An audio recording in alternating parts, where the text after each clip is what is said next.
I think as she had got the injury. I think what's called. We coming live and direct for the cash and respect. From the bottom of the barrel like a terrorist threat. To the top like a crown high on the apex. Old school, new school, every goon on deck. Coming live and direct for the cash and respect. From the bottom of the barrel like a terrorist threat. To the top like a crown high on the apex. Old school, new school, every goon on deck. I'm from the bottom of the barrel, came apart it in the gravel. All black be my apparel, Glock 40 pointing at you. We storming niggas' castles, my niggas is going cashews. I like it, I take it, I ain't gotta fucking ask you. Terrorist mindset, deadly the thoughts, shoot and bury the nonsense. And piss in the corpse, you niggas small like the fine print. Fall in line and get pop quick, you forgot your reminder. They're probably the livest, respect over everything. Cash come included, my clique get everything. Mash on the music, biz, it is what it is. These are the breaks, separate the real from the G's and the fakes. Cut the grass low, poison all the snakes. Stash the cash flow and let it roll till it breaks. Life only determined by success. And since I'm ball blessed, ain't no doubt me and the team next. We coming live and direct for the cash and respect. From the bottom of the barrel like a terrorist threat. To the top like a crown high on the apex. Old school, new school, every goon on deck. Coming live and direct for the cash and respect. From the bottom of the barrel like a terrorist threat. To the top like a crown high on the apex. Old school, new school, every goon on deck. Never lose love like sleep, I be stretched out. Everybody on my line, that's why I stepped out. Mark Gatorade, stone face gripped up. Mouse split, Tony Coke and Tiger gear ripped up. Pound reppin', G checking freshman. Top hat pimped out like the West End.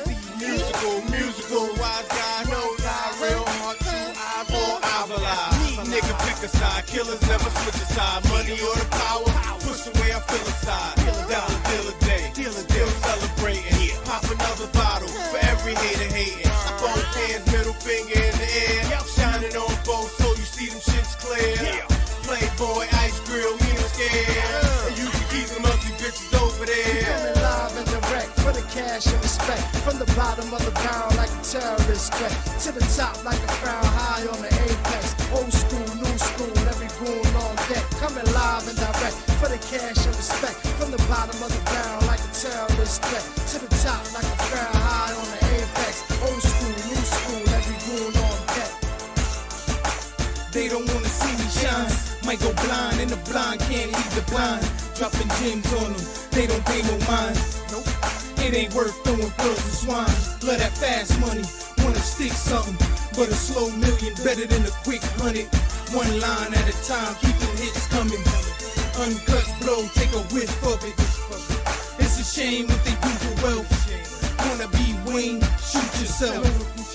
Like December 31st, let off them choppers like it's January 1st. July 4th with them fireworks. Put that mask on, October 31st. You the best, guess we the worst. This is my world, Mr. Universe. We coming live and direct for the cash and respect. From the bottom of the barrel like a terrorist threat. To the top like a crown high on the apex. Old school, new school, every goon on deck. Coming live and direct for the cash and respect. From the bottom of the barrel like a terrorist threat. To the top like a crown high on the apex.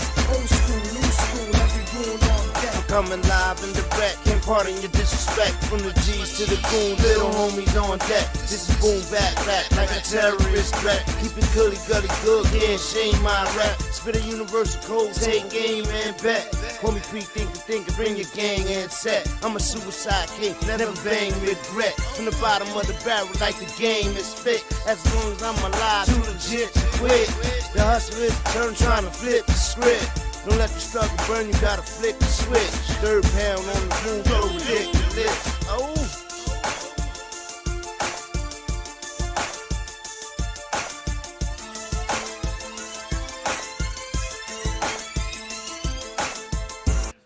Stayed out the argument the other day, but I'll probably be the instigator tonight. There's a certain feeling in this. The Eagles looking to chain the Commanders again. Bills Mafia looking to quell the Viking squad, the vicious Vikings. Vikings. I think, are we salute to the vicious overlooking Vikings. the Vikings right now? Nobody's taking them serious. They do have a 7-1 record. One loss this season. Haven't played great in every game, but they learned how to pull through every type of game. So with that said, what are we doing? With the switch versus Full Auto 5. Yo, it's a rematch. Glock with the switch versus Full Auto 5.7. 50 rounds in each. Which one's gonna win?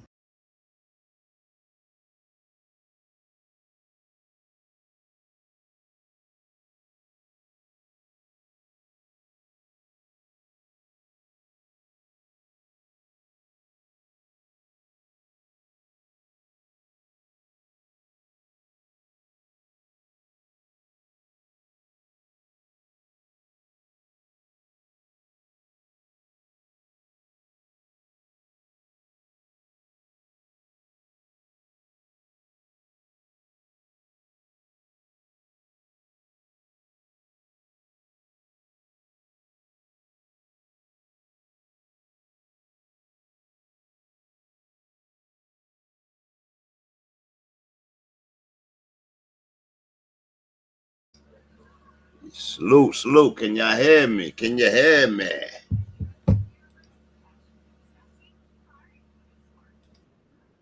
Yeah, there you go. Salute, Basie. What's poppin'? Salute. What's going on, bro? How you doing today? I'm good, man. I'm smiling. It's the beginning of the week, man. All the beginning news is coming out. I'm excited. I'm finding out what is what. It's important.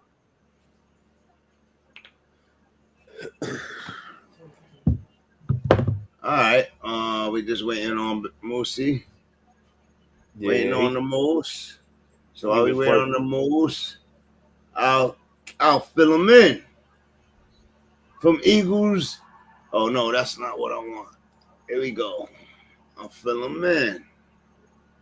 Ladies and degenerates, gentlemen, NFL, welcome back to the only NFL show where chaos is currency, sarcasm is strategy, and every pick comes with free side of regret. Yes. This is Baldsc Season 4, Episode 10, Week 3, NFL Chaos, Foul Start, Sits, Picks, and Dribbles for Shits and Giggles with myself, your host, Bangusa, and Bass, and Moose shortly shall enter. And we know what we do. We pick the picks. We pick who you should start, who you should sit. And I was talking with a Moose lot of shit. Yeah. Bang. For the fan, by the fan. I jumped in with Moose earlier, and I was talking with him, and it's so hard to really give 100% start sit advice on a Tuesday. Yeah. So I was thinking maybe we should hijack this show right here. And I know you got stuff to do at the end, but maybe we should hijack it. We done had 2 weeks of football, okay? And I think we got a pretty good understanding of who is who and what is what. Why don't we try to break down the 32 teams? Let's hijack the show. Let's not give them the normal shits and giggles. Let's break down these 32 teams and see what each team can do. Who's got a shot? Who don't? Who's already in rebuild mode after 2 weeks? Because there's a few of them. You know what I'm saying? That's a fact. And because we're not going to have the definitive news, so I'm happy to say, yeah, I'll be willing to start this guy if he is available. But it's kind of hard to know, and I don't want to give anybody I gave you this, and then, so we get shitty comments and whatnot. Because, not that I give a shit about shitty comments in any way. By the same token, I want to be... I'm not going to have the info to say, yeah, I would play that guy, especially on the tight ones. We ain't going to have that information except for the Thursday night game. But the rest of them, we don't know until Friday, Saturday. What do you mean? What do you mean? For injury purposes? For injury purposes, for clarification throughout the week. You know how to this is the first day of news. All we really getting is what everybody is dealing with and whose needs a rest. You know what I'm saying? You feel confident about the start? It's a lot of information out there. You can't be 100% on the information coming on early in the week, but it's a lot of things to talk about from the 2 weeks. As far as who's jumping up, who has the farthest rise up in 2 weeks, as far as like rookie running backs, none of them breaking over 100 in 2 weeks. The studs being the studs, the Johnny T's, the CMCs, you know what I mean? You know what I mean? But then you got the new standouts, Daniel Jones and the quarterback talk, and you know what I mean? And it just all of that with Johnny T, he looks like a different player, you know what I mean? So it's different things. So I understand we can do breakdowns. He looks like the old Johnny T right now. Oh, he looks like season 1, season 2 Johnny T right now. That's a fact. Aaron Jones, IR?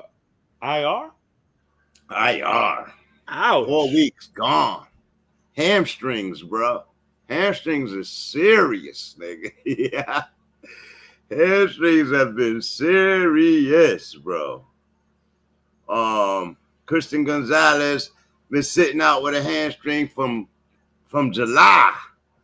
And the Patriots need him bad, but I don't know if he's gonna be ready for this week, but well, off that move of sending Aaron Jones to the injured reserve, just I don't know how relevant he really might be, but it's good to know. Cam Akers signed with Minnesota. Yeah, Cam Akers, and then they signed what quarterback? They signed Ritter. Ritter, yeah, Ritter. Yeah. All right. Let's see.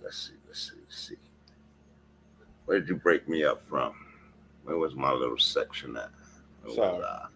I know I jumped in real quick. I told you it was a hijacking real quick. It's a hijacking. We could do that, though. We could break down each of these teams as we do the matchups. Yeah. And give me what I'm saying is give me the insight from your perspective, and I'm gonna do the same, of what you think this team can do. Is this a playoff team? And we can maybe even look at the rest of their remaining schedules or whatever the case may be. You know what I'm saying? Like whichever teams we choose, okay, yeah, they might have a playoff run. Let's look at it. Let's see who they can beat. Let's say why. You know what I'm saying? Like, that's all. I was thinking about it because I'm like, man, I like to be super informed, bro. I'm a junkie with the information. And this is Tuesday. I ain't got no information. Don't worry, I got you. I get you to respond. I got Q&As for you. I follow too many beat writers. I know you do. You got enough information, enough data in there somewhere. All right. It's right here. So it's right here. Let me see. Okay. Tonight we got it all. Quarterbacks falling apart faster than your Sunday parlay. Just week 2. Multiple teams on their backup quarterback. Davante Adams thanking God for Stafford like he just escaped Derek Carr. Jimmy G, Vegas quarterback dungeon. But he didn't. He's coming from Aaron Rodgers. So I don't know why he would go in there and say that about Stafford, but maybe just trying to highlight his quarterback. Then we got Sean McVay limping around like a hero on Oscar-nominated drama. And yes, Tom Brady moonlighting as both a commentator and possible double agent for the Raiders. How an owner could be up in the box talking to the offensive coordinator at the same time while he's doing interviews.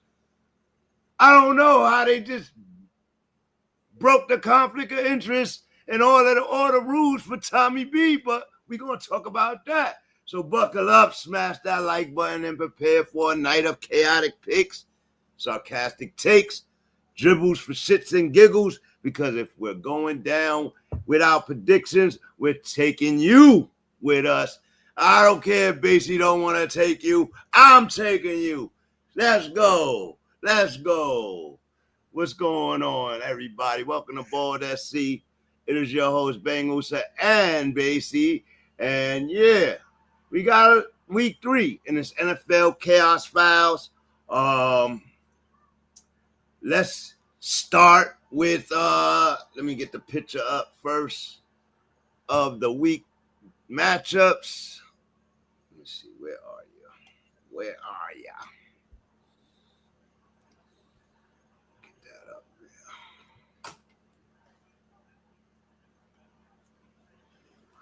Right here. Yeah, I'll put that there. Take my picture down for a second. What we got? Thursday night matchup. Popeye City. Miami Dolphins. Popeye City. Versus the Buffalo Bills. And that is the place of torment for Tua. That is the game he went out in last year that messed up their season. And they on fresh on the return. Tua tags coming out, praising Josh Allen, admitting to not being able to do the things that Josh Allen does. And really sounding really succotash. If you ask me, I don't know where his competitive energy went. But it already sounds like he's scared, bro. Seriously, it already sounds like he's scared. I'm laughing because Tyreek was laughing. Tyreek was dying over there, right? Yeah, bro, you can't even be mad. Like, you know what, man? I know my situation. Just cut my check every Sunday, please. Trade me when y'all ready, man. I'm gonna go out there. I'm gonna do my best, bro. I'm running. He running the routes. He running deep. He running the routes. He ain't getting the ball thrown his way, bro. It's crazy. The check downs, but I mean, it's not like the check downs are ineffective. That's why they do it. They have a track team, but I think everybody. But you're supposed to do it a few times and then take your deep shot. And you have Tyreek Hill. He's the one you take the deep shot to. This is a fact. I don't get their offense right now. Like, they forgot how to be a dominant force. They were a dominant force for 2 seasons. Their team is still the same. Matter of fact, they got more weapons. What happened? Well, Mike McDaniels, the analytical genius, is coaching like he's trying to avoid his Zillow account from being public record by Friday morning. His track team in pads is sitting at 0-2. Tua's confidence is wobbling like a Jenga build, wobbling back and forth. Which block do I take? And now it's all funnels in Buffalo, the place where Tua 2023 concussion nightmare began. Enter Josh Allen, the cyborg quarterback who can stiff arm linebackers while bleeding from his nose like it's a Rocky montage. He's adding a visor this week to protect his nose so y'all can't do that cheap shot shit that the Jets tried last week, right? Joshy got punched in the face by physics itself. Buffalo runs game is humming. James, the Cookie Monster, keeps eating chunks of yardage like Pac-Man. And rookie Keon Coleman is lurking as the Bills' new wide receiver boogeyman. Now, Dolphin season hinges here. Win, and they're back on schedule. Lose, and McDaniels might be designing analytics for Tesla or some big corporation by October. Bills by 2 scores feels inevitable. I even think it's gonna be a blowout. I think Joshy is gonna destroy this team and destroy them, and I mean it in a literal fashion. Quarterback in trouble might be sitting down if that coach gets fired. They may have to bring in a whole new vision over there, because do you throw your season in the dirt? You know what I mean? On an 0-3. Yeah, but you change your coach, you change the vision, and that track team is McDaniel's vision. Tyreek Hill might get traded. You know what I mean? I would trade everybody if we're gonna get rid of McDaniels. I'm trading everybody. I'm getting picks for the new guy coming in. That's a fact. I'm trading everybody except for maybe Achane. This way he got one. I'm keeping Tua too, because Tua gonna regulate Tua back up as the new guy goes and gets his new guy. And I would, you know me, I'm gonna draft a guy, and that guy's gonna sit behind Tua. You think Tua wouldn't run your locker room? No, I think Tua is the type of guy to understand that you're playing till the end of your contract, and then at the end of your contract, if I can't get nobody to trade you, I'm gonna cut you. I think they can trade Tua though. Yeah, I do too. I think that people will be looking to bring Tua in. I don't know who's going to want to deal with the whole concussion thing, but I think they still will look to bring him in. There's a lot of hurt quarterbacks already this season, and are we going to have a season full of backups? Like, it would be interesting, but it'd probably be whack as ever. Oh, man. Yeah, I know where I'm going. I know where you going too, basically. This is Bills all day, right? I mean, you think about the Bills team, bro. They're better on both sides of the ball. They're better at every level, bro. They're just a better football team, and it's not even close. It's not even in the same realm. You know what I mean? He owns them. He owns them. He beats them all the time. Tua may make it look good, to make it look competitive every now and then, but I don't see it. I don't see a way, man. I really don't. They did look good last week. If they can carry that over, maybe, but to Buffalo, yeah, good luck. They said it's going to be about 70 degrees when the game started. Yeah, it's not even the weather. It's Buffalo, bro. You're Bills talking Mafia. Buffalo defense. You're talking about Bills Mafia. You're talking about Josh Allen at home. Talking about the Cookie Monster running all over that no defense having football team. Easily, bro. Like, it's going to be a beating. I'm playing both my guys in this Thursday night, and I don't care. So, yeah, I mean, what are they favored by, like 7 or 8? Maybe more? I'm not sure. But what I will say is,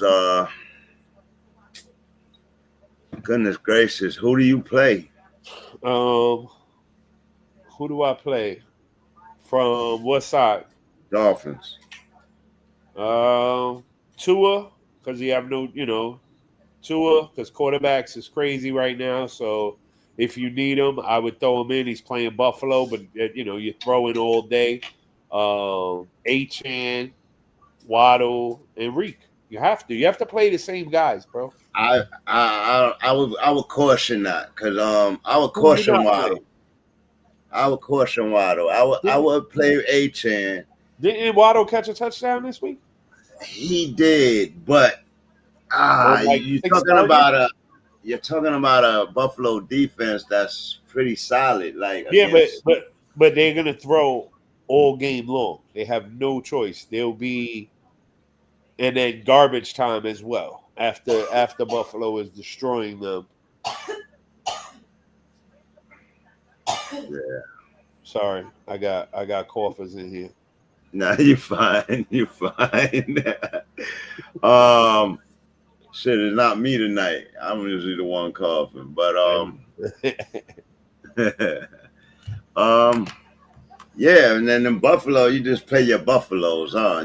But if you got somebody, you just play. I mean, well, you're gonna play Joshy. You're gonna play Cookie. You're gonna play Keon. Wow. Okay. Remember, these are Thursday night plays too. Yeah, You're gonna play Keon, and you're gonna probably play Kincaid because I was gonna ask. He's right there in the mix of decent tight ends. There's no good tight end this year. None of them.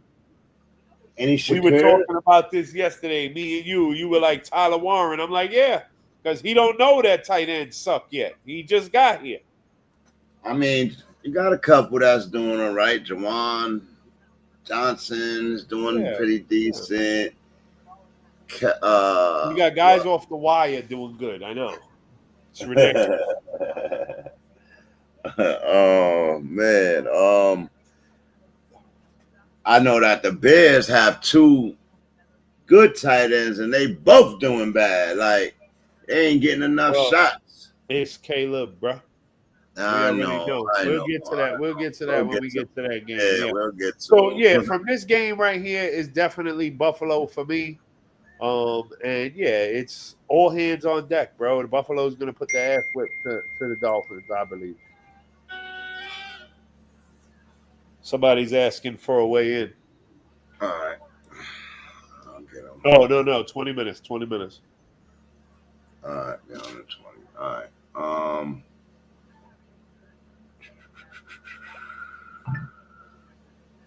supposed to be here. That's why I'm in the wrong screen.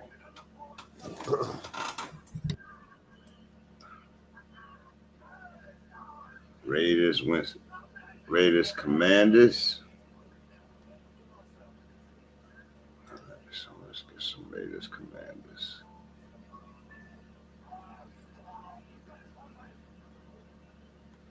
I don't got no Raiders Commanders info. So what's the next game? Where we at? Raiders Commanders. Ooh. How about we say Raiders Commanders? Whoa. Hurt. Jaden Daniels possibly hurt. Jaden Daniels probably won't play.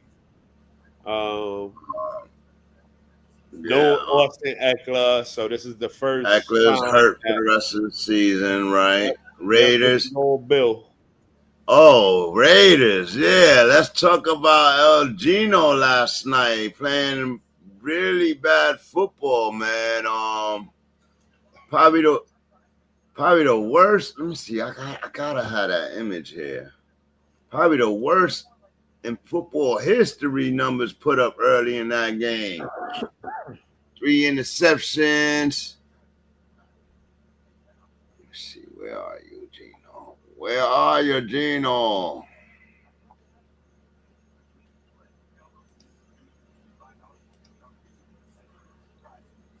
Let's see. Downloads.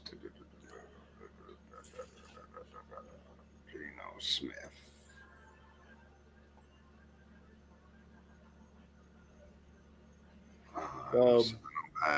It doesn't matter what the numbers were. He was an absolute mess on the field last night. He was horrid. So were the Raiders on a whole, bro. But was that the Raiders, or was that because the Chargers' defense was so disruptive? Like, they looked amazing last night, bro. And it's the second week in a row they looked that good. Right. Defense was solid, man.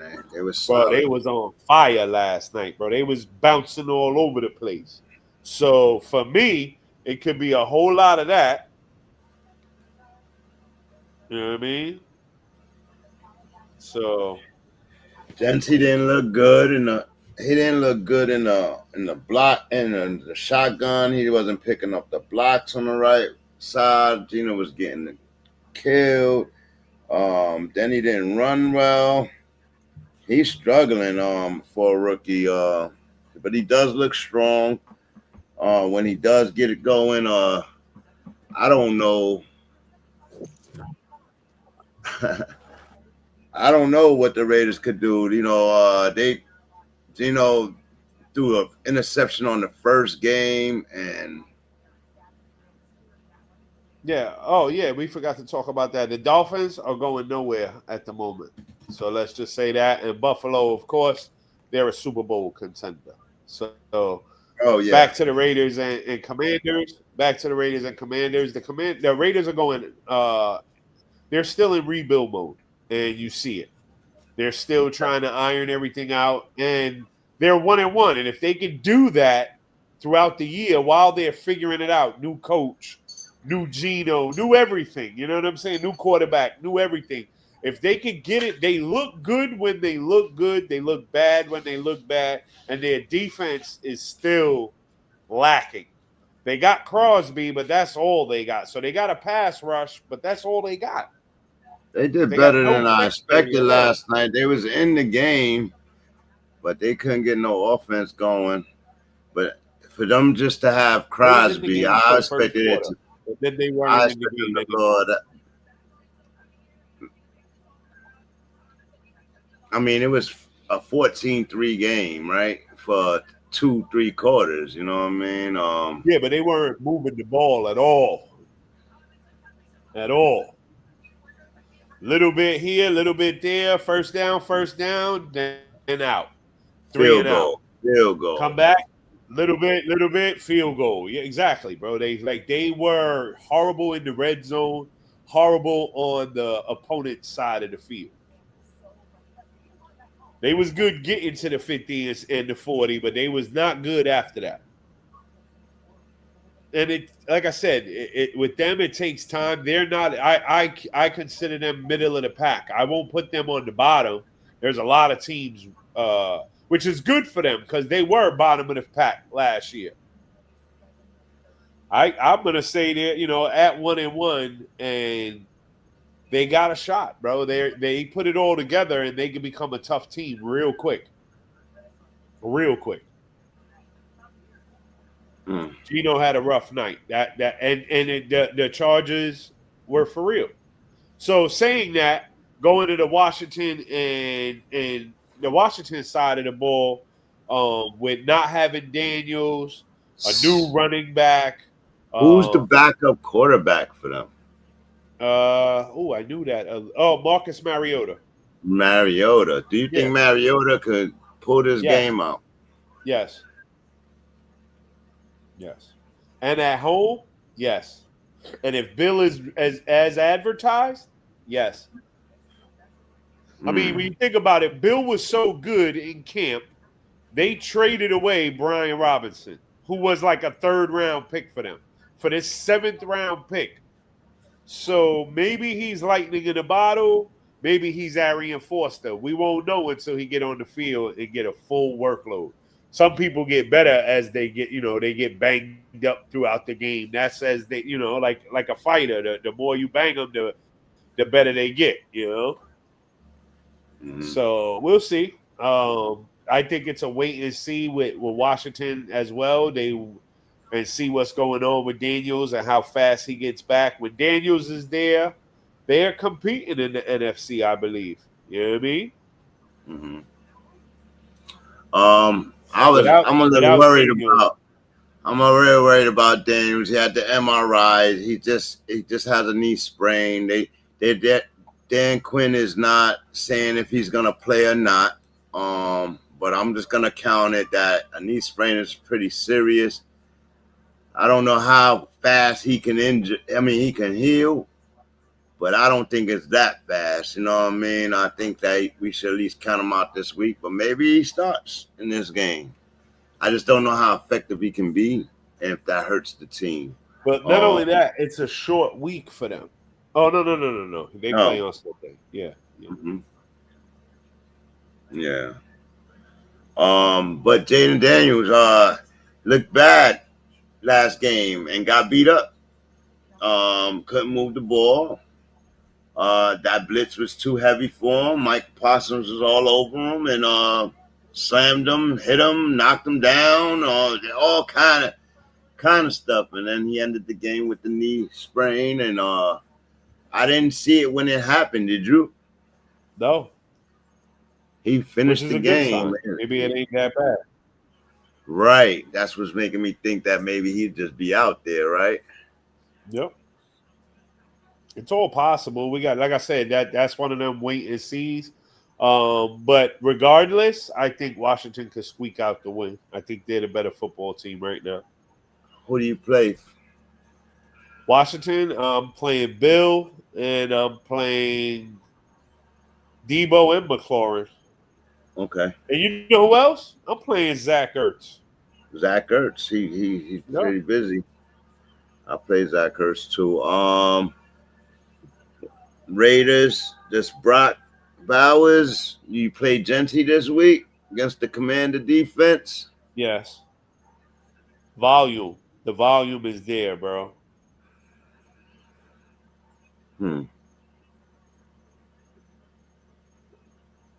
Any other receivers? No. Yeah, I would play Jacoby Debo. Myers. Oh, from the Raiders? Jacoby Myers and probably Trey Tucker as a flyer in the flex. And maybe the kid. What's the other kid? I like that kid. He's gonna be good as time goes on.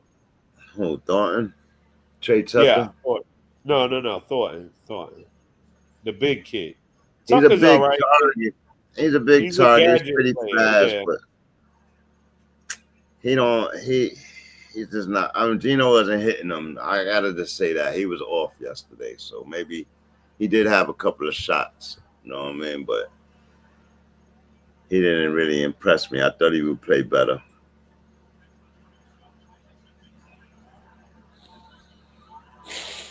So that's the first team. That's the first team with a hurt quarterback, the Commanders. And then we head to Minnesota. Who'd you go with in that game? I went with Commanders. Okay. Everybody went with Commanders there, I believe.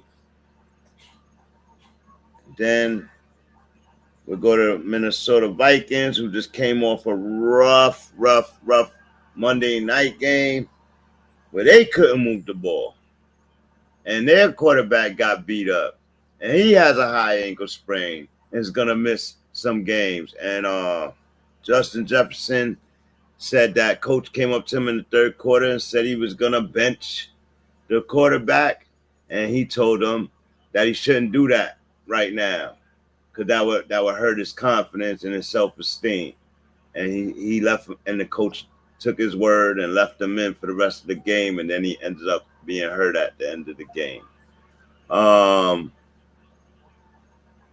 In comes Carson Wentz. Is that a plus for the Vikings? I think they move a little cleaner, yes. Yeah, I think that's a plus for him because it's a veteran quarterback. My thing is, I mean, you just got to put it up to Jefferson, right? So it's like, oh, man, I don't know. We haven't seen Wentz. The last time we seen Wentz, he was a coach, and he didn't look good as a coach. You know what I mean? So I don't know how to feel about that at all. Like, you know what I mean? But on the other side of the ball, Joe Burrow was out. Serious injury, out for the 3 months, rest of the season, however you want to look at it. And the Bengals in trouble. Been shuffling all weekend.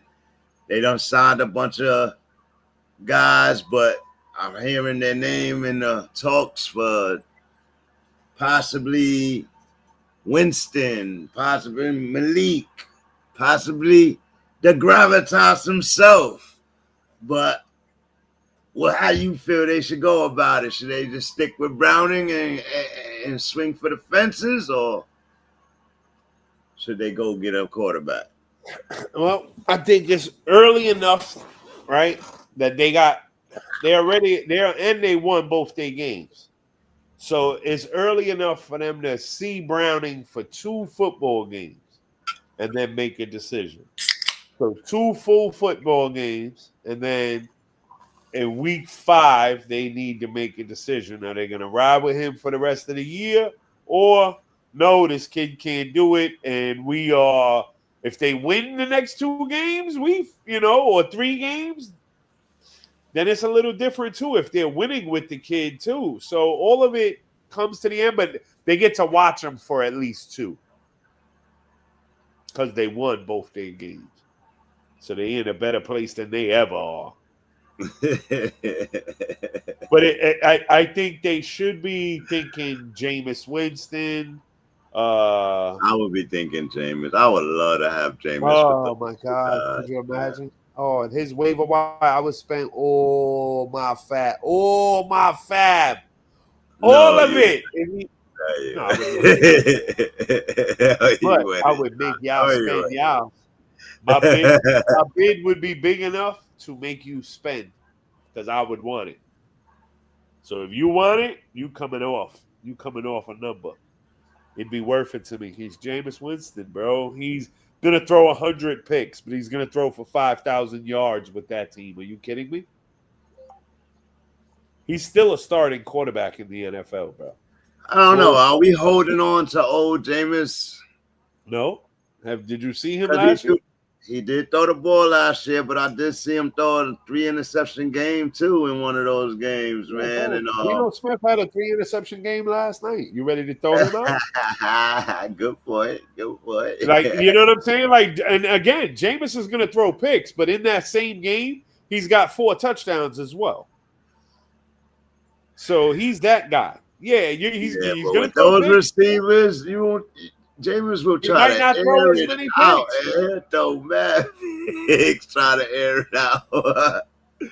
Bro, like, yo, I just got to put it up to Chase. He could tell them both run 9 routes all game long. Don't worry. I'm going to hit you, 7 out of 10, bro. That's Jameis Winston, bro. Yeah, okay. And in that 10, maybe 2 of them or 3 of them get picked off. It don't matter. He don't care. 5 of them is touchdowns. It's Jameis, bro. Like, that's what I loved about. He's throwing the football, bro. We're trying to win. I'm not out here trying to lose, but I might make a mistake, bro. It's Jameis. It's Jameis football, but he's the most worthy backup right now to go get, and he's chump change. And he's a 2-year deal for $8 million. Are you kidding me?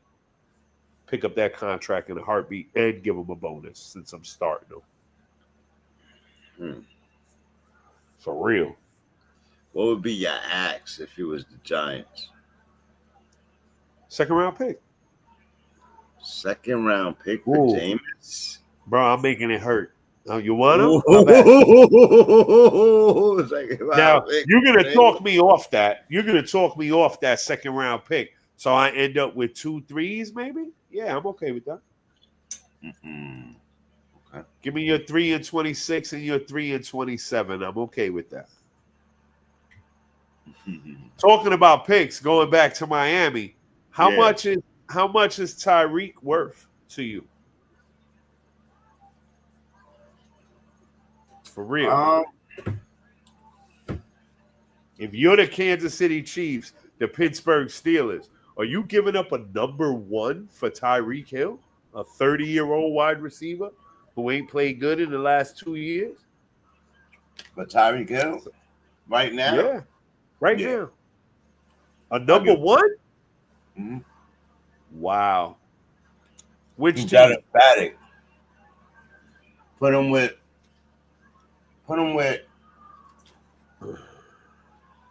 Patty again. Probably 2 more years. What his contract is like 3 more years, right? Something like that, yeah. They probably can pull two championships out of that. Like, and if he goes to Pittsburgh with DK and Aaron, wow, that's the other team super interested. Wow, and they were giving up. Yeah, they shouldn't even think about giving up. They shouldn't even. That shouldn't even be hard for them. Like, give up your number 1 pick. You took a number 1 this year, and look what you did with it. Like, I don't know. I think I would do that because that would give Aaron a dual system. Veterans. How often does Tyreek get hurt though? He misses 4 or 5 games a year.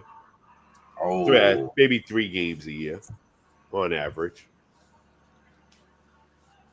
But regardless, like you need the weapon. You only have DK right now, so right. You only have DK. No one else has stepped up in the offense yet. You need the weapon. Jalen Warren is trying with everything he got. He just don't got it. Told you. He's trying. He's just not good.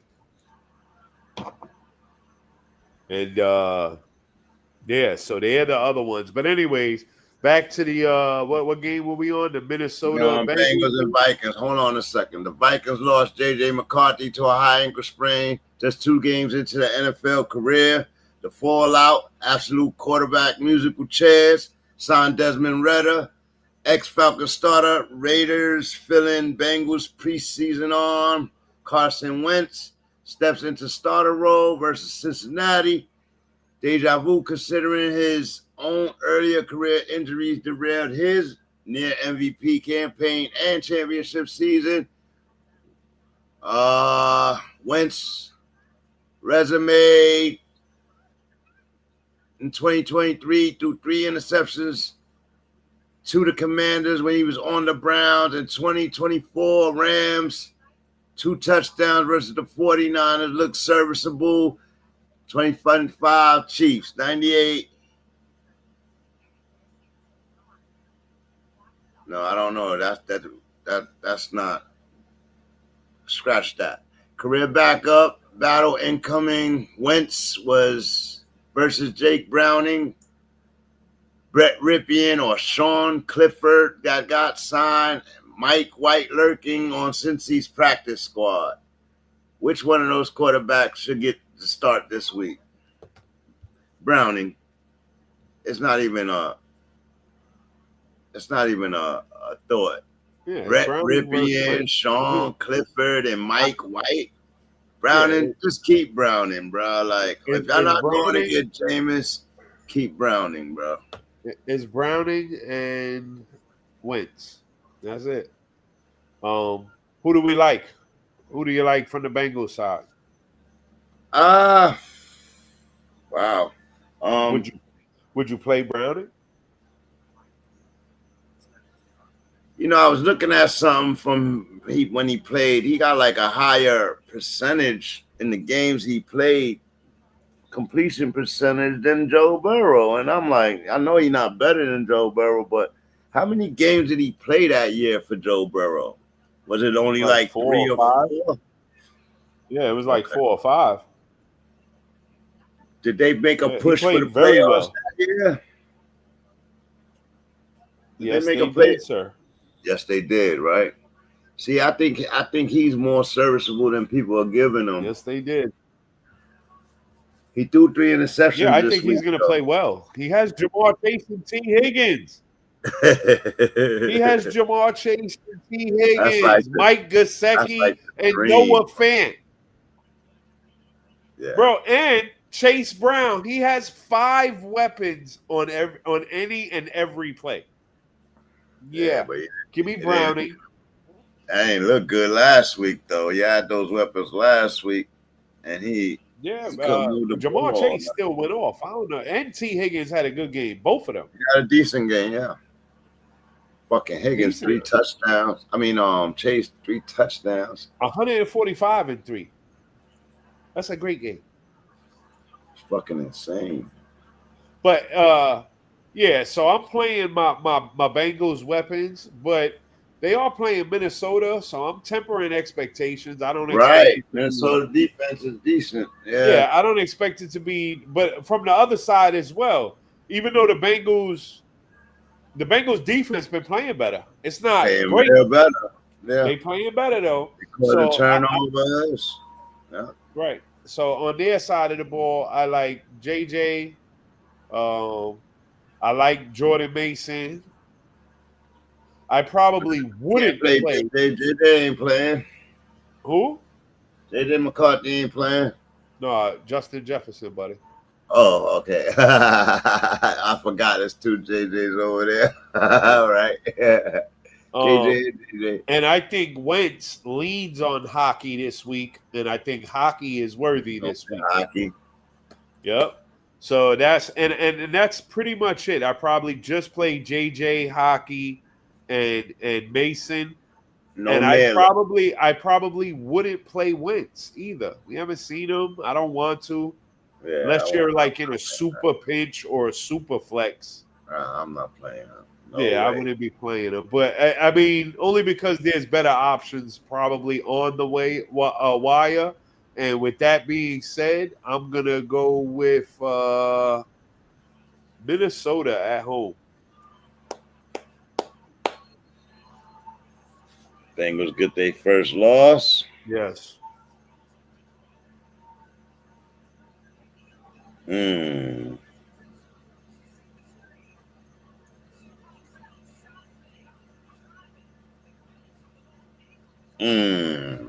don't know if I want to do that. Well, why? Because it's going to be the top receiver battle, right? JJ is going to try to pull out because Chase won the Triple Crown last year. Browning already proved he gonna look for Chase. All right, I'm gonna go Bengals here. I think this is gonna be a little shootout. I think they stay 3-0 without fucking Joe Burrow. That's gonna be ridiculous.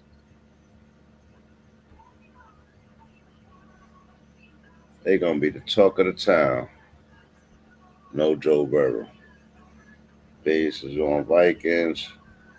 Where you going, Sir Charles? You on Cincinnati? All right. It's a mistake, Sir Charles. It's a mistake, brother.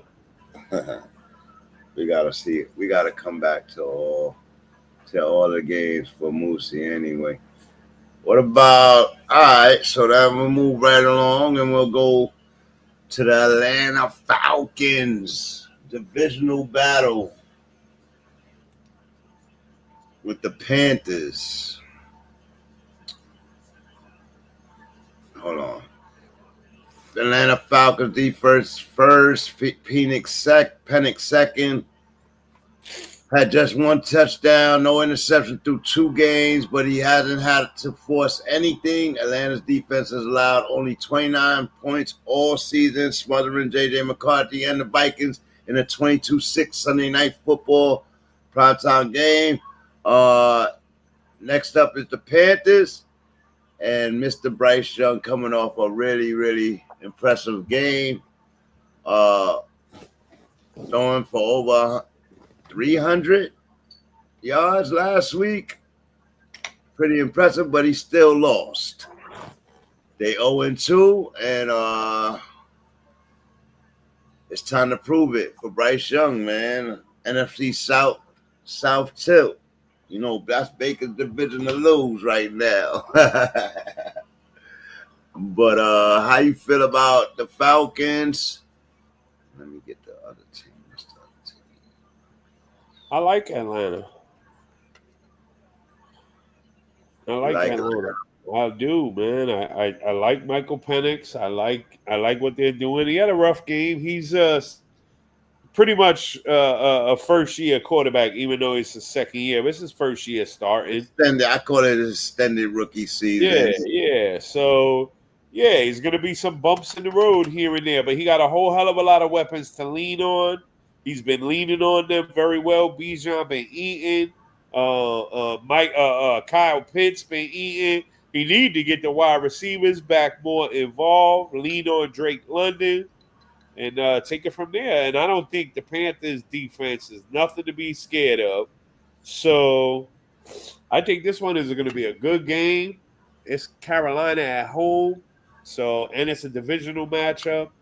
So, yeah, I guess from the Atlanta side, I like Penix. I like all the guys I just named. Penix, Bijan. Shit. In the flex, I would take Algier. Sure would. I think Algier is pretty good. He's getting enough touches, so that's not bad. But as far as receivers, I probably play London, but I wouldn't play Mooney yet. Because they just not. I don't know. Maybe in this game I would though. You see, like I like the matchup. Pitts, beat it on. Yeah, play them all, bro. Play your Falcons, bro. I think you need to play your Falcons. They've been producing every week. Mooney's just coming back to the fold last week. Got a lot of drops, big drops, but he got the targets. So that means Penix is looking at him, and yeah. Someone please score a touchdown in this game, though. Do not let this be. It has the potential to be a low-scoring game. Oh no, Tetaroa is not having it. Tetaroa is getting his touchdown this week, man. Let's go. Let's jump to the other side of the ball. Where Tetaroa get always 100. You see, Xavier Legette had eight catches and he had negative yardage. Yeah, bro, because they really haven't figured out how to use Legette yet, and I see them trying different things with him. I like that. They're trying to figure out how to get him into the offense a little more.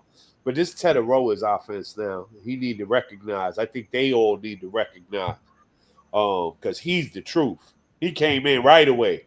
Truth. Truth, bro. Sorry. The rest of them, all these rookie wide receivers is like, maybe not yet. Not Tetaroa. He had a great college season. And he did that all through college, running them routes. He was one of the sickest route runners in college. Yeah, bro. He had great hands. Soft hands, bro. And he came right into the league, ready to go, and he's not missing a beat. Sir Charles, did he play in a championship game? I believe he played in a championship game. Did they win?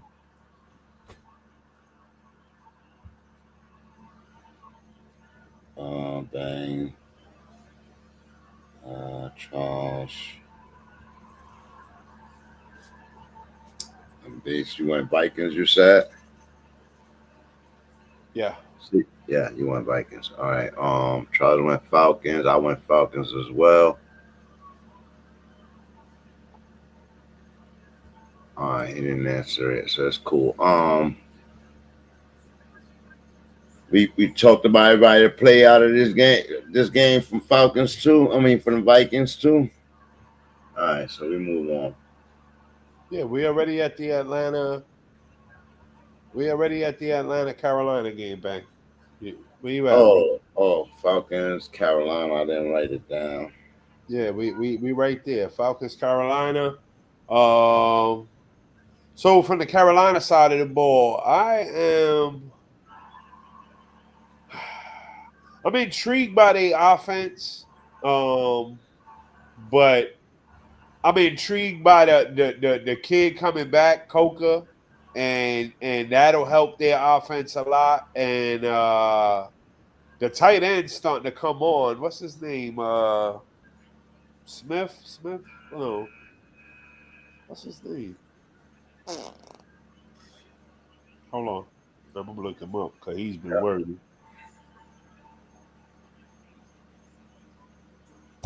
I don't even Sanders. Oh, Jonathan really? Sanders. Yeah, man. I mean, don't get me wrong. He had the first week 3 targets, 2 receptions for 67 yards, though, right? Huh? The next week, he got 9 targets, 7 receptions, 78 yards. Like, hold on. I like that right now. Right now, with the way tight ends are, like, you got to find them where they at, bro. Right now, he coming on. And against the Falcons, it might be the perfect day. The whole breakout might happen. So, I've been liking him, but I don't like talking about it with y'all because he one of my sleepers. Stay away from my guys. I got to throw that out there because I'm in the league with these guys. You know what I mean? I'm in the league with these guys. I'll be hating to give my lows, but talking about the team, I can't deny he's the one I got my eye on as a breakout candidate. we already see Teteroa. This is his football team. As far as the run game, this ain't last year, Chuba, huh? Mm-hmm. That's right. They look totally different. Yeah, like the run game is non-existent, but the defense came on.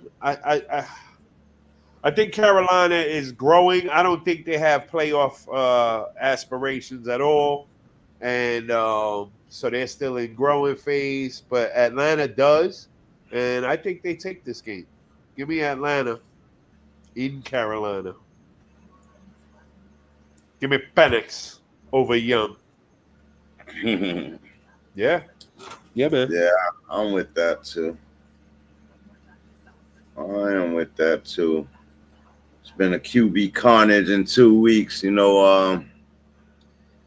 but this guy right here, he's one of them quarterbacks that's underneath the eye this year, Mr. Bryce Young. I feel like they rolled out the red carpet, gave him every excuse in the book for the last 3 years, and he has to prove himself. He did look good last week, but he still came up short. He has to start winning games. Got to start winning games, especially in that division over there. And this is one of the games he needs to win to prove that, we know he's not elite, but it's just to prove that he's serviceable. You know what I mean? Like, yeah.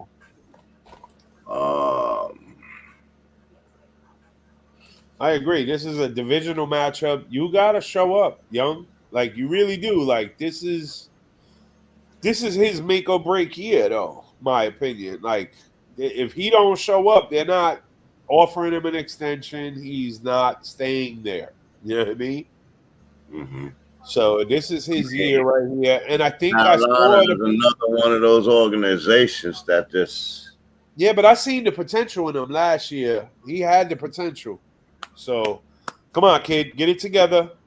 You got weapons now. Get it together.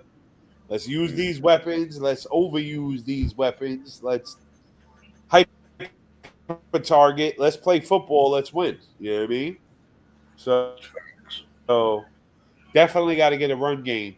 Definitely. Got to find it somewhere. Play action somewhere. Got to find it. Got to make things happen.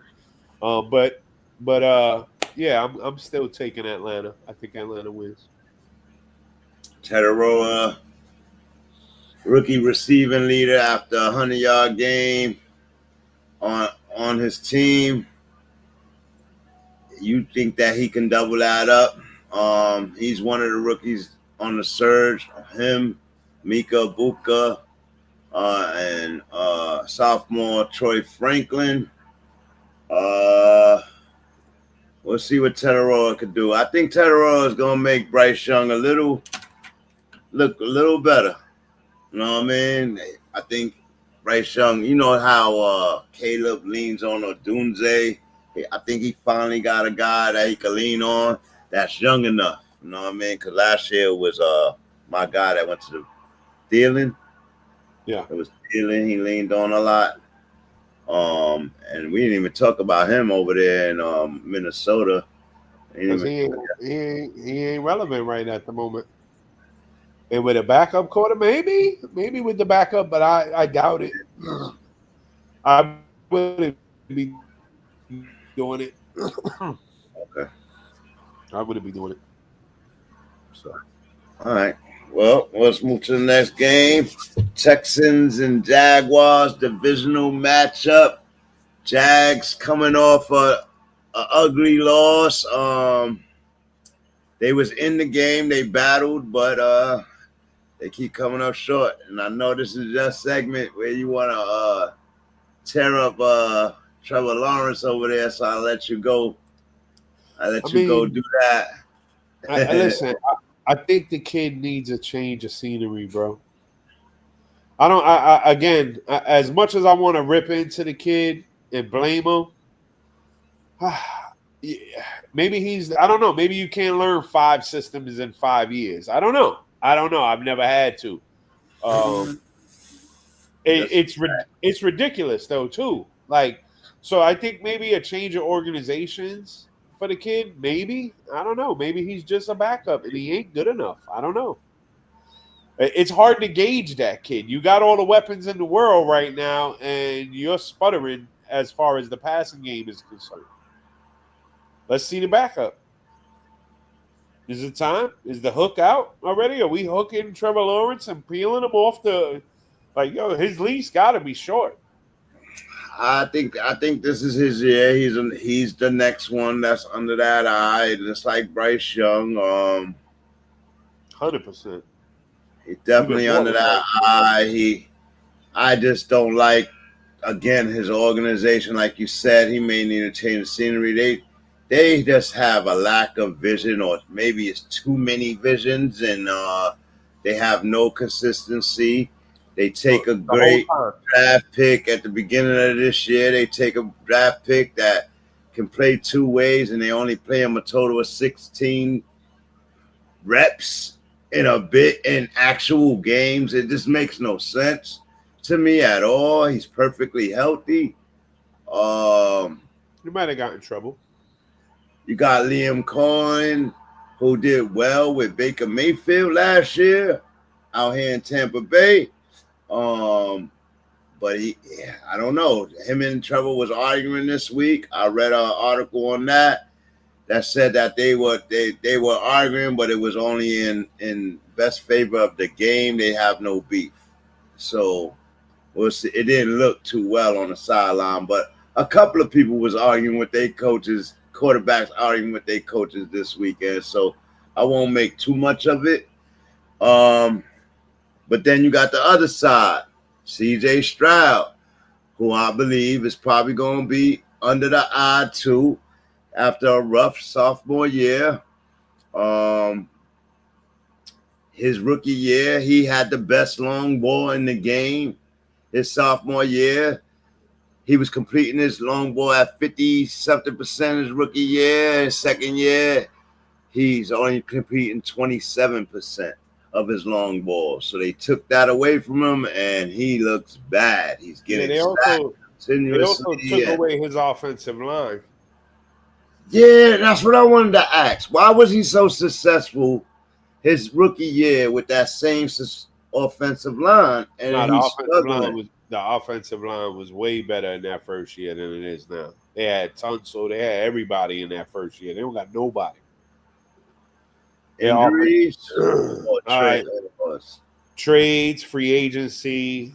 They lost their offensive line.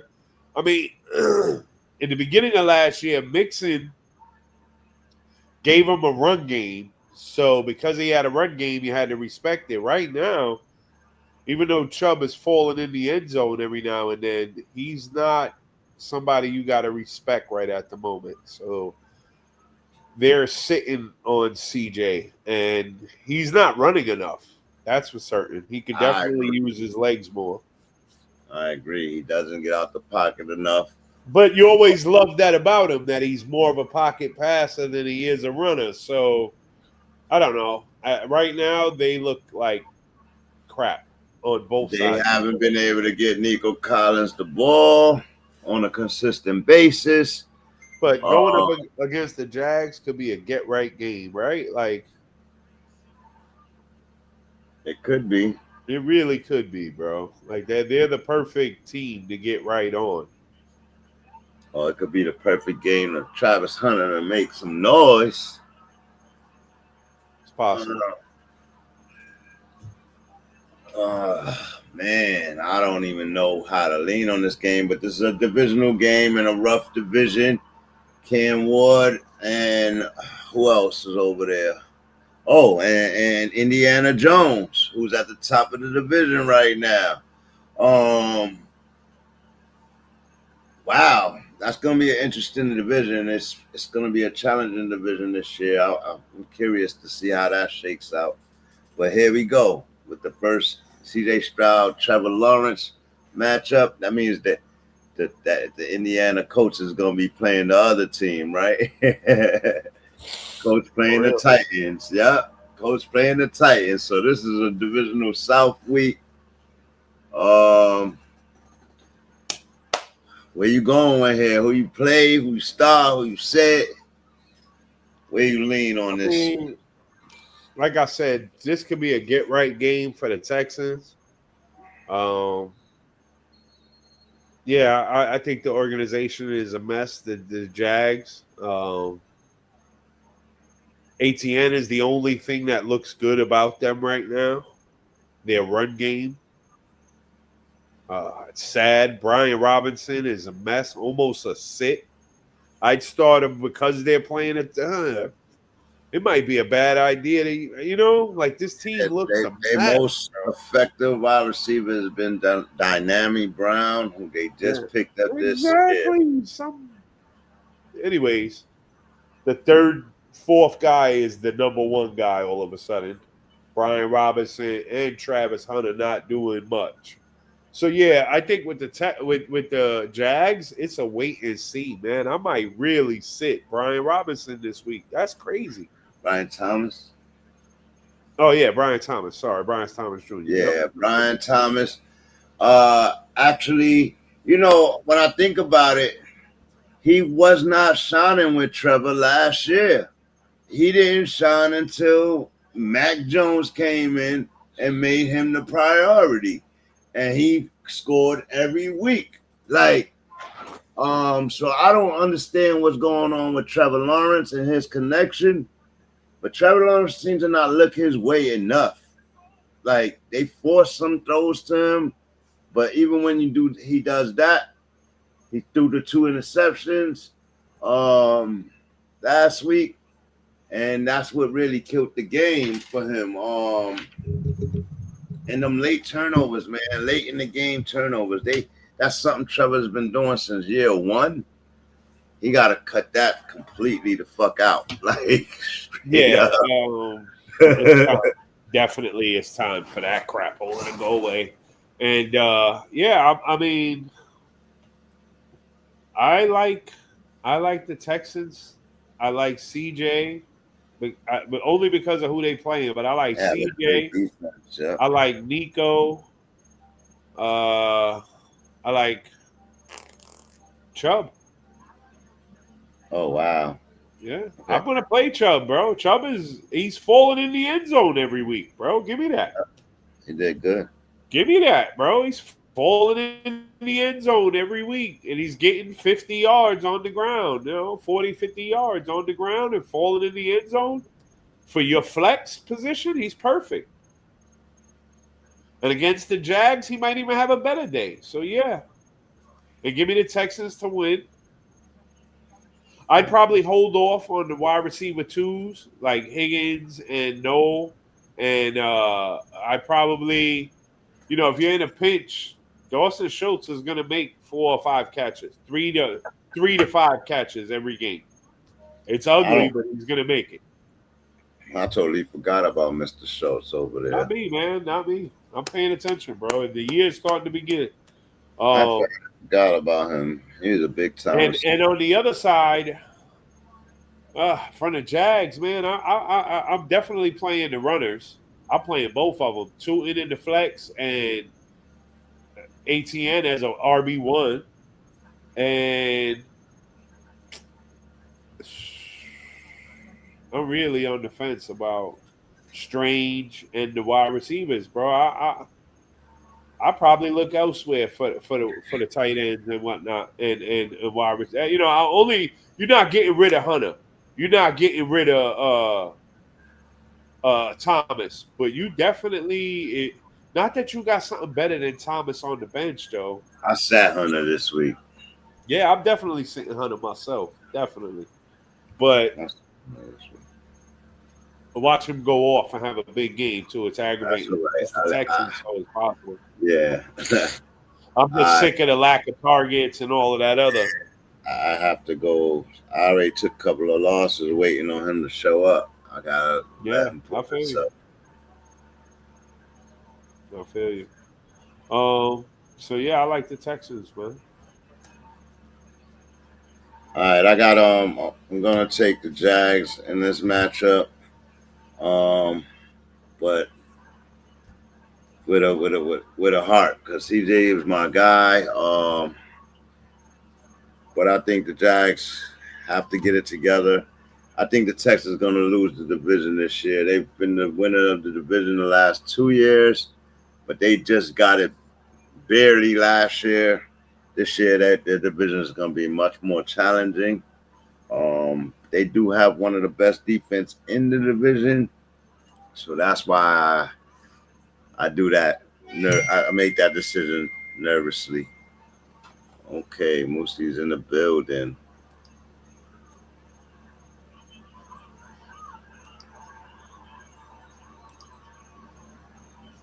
Moosey's in the building. Salute. Mm-hmm. What's going on? Oh, nothing. Same shit, different toilet. All right, let's go back. Bills, Dolphins. Yeah, that's not even a question. It's the Yeah, Bills. I got you there. Raiders, Commanders. I'm gonna check on the wife before you catch him up. All right. Oh man.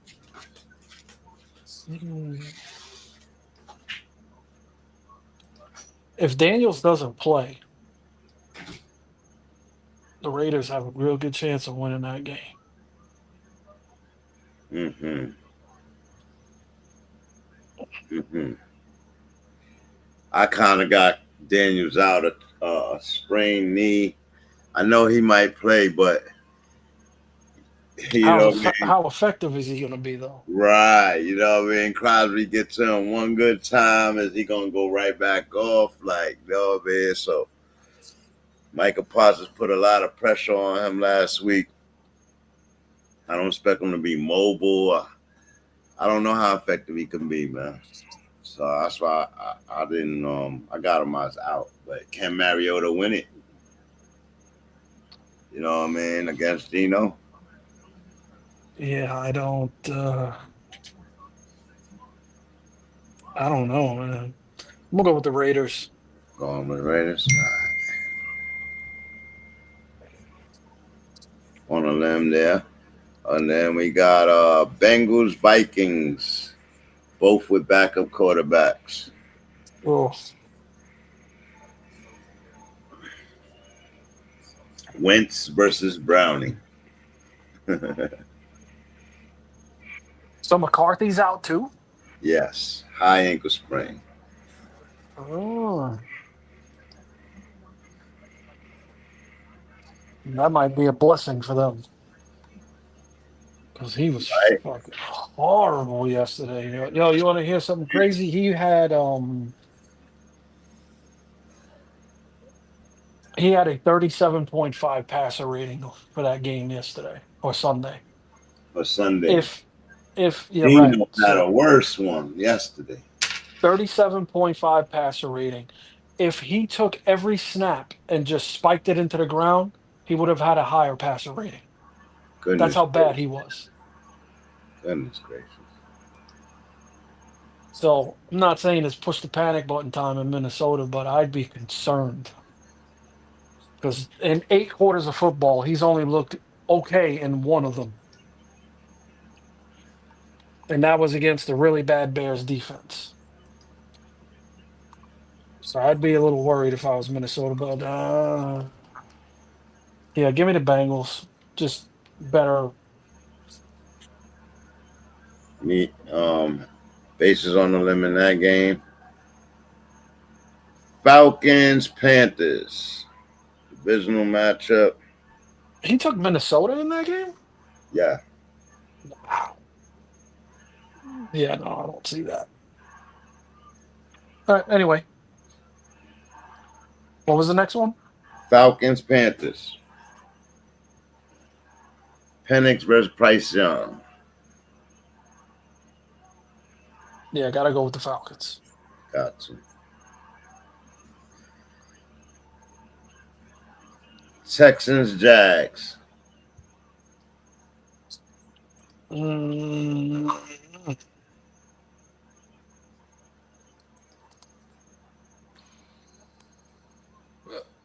Man, that's a tough one.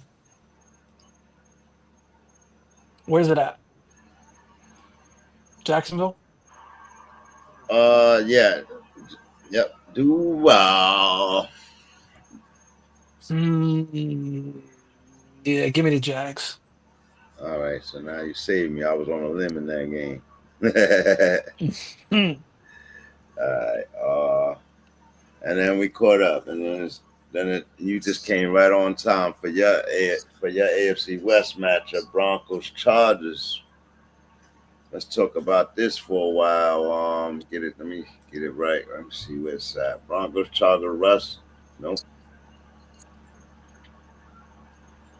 Bo Nix versus Herbert. Loser gets permanently labeled a Walmart QB.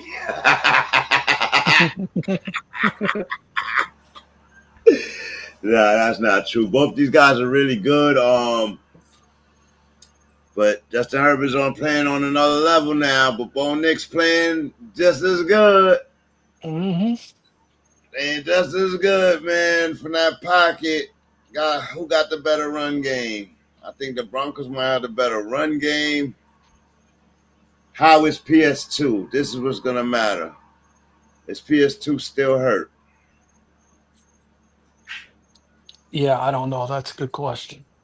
If PS2 is still hurt, then Justin Herbert is going to air it out, bro. They got too many weapons. Well, where's it at? Where's the game at? Gonna be in LA.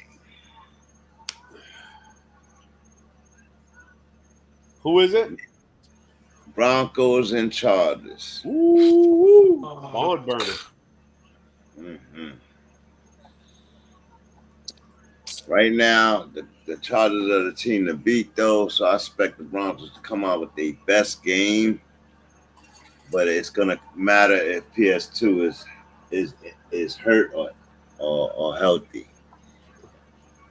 If he's healthy, he smashes up whoever he's getting. My thing is they have a lot of weapons over there.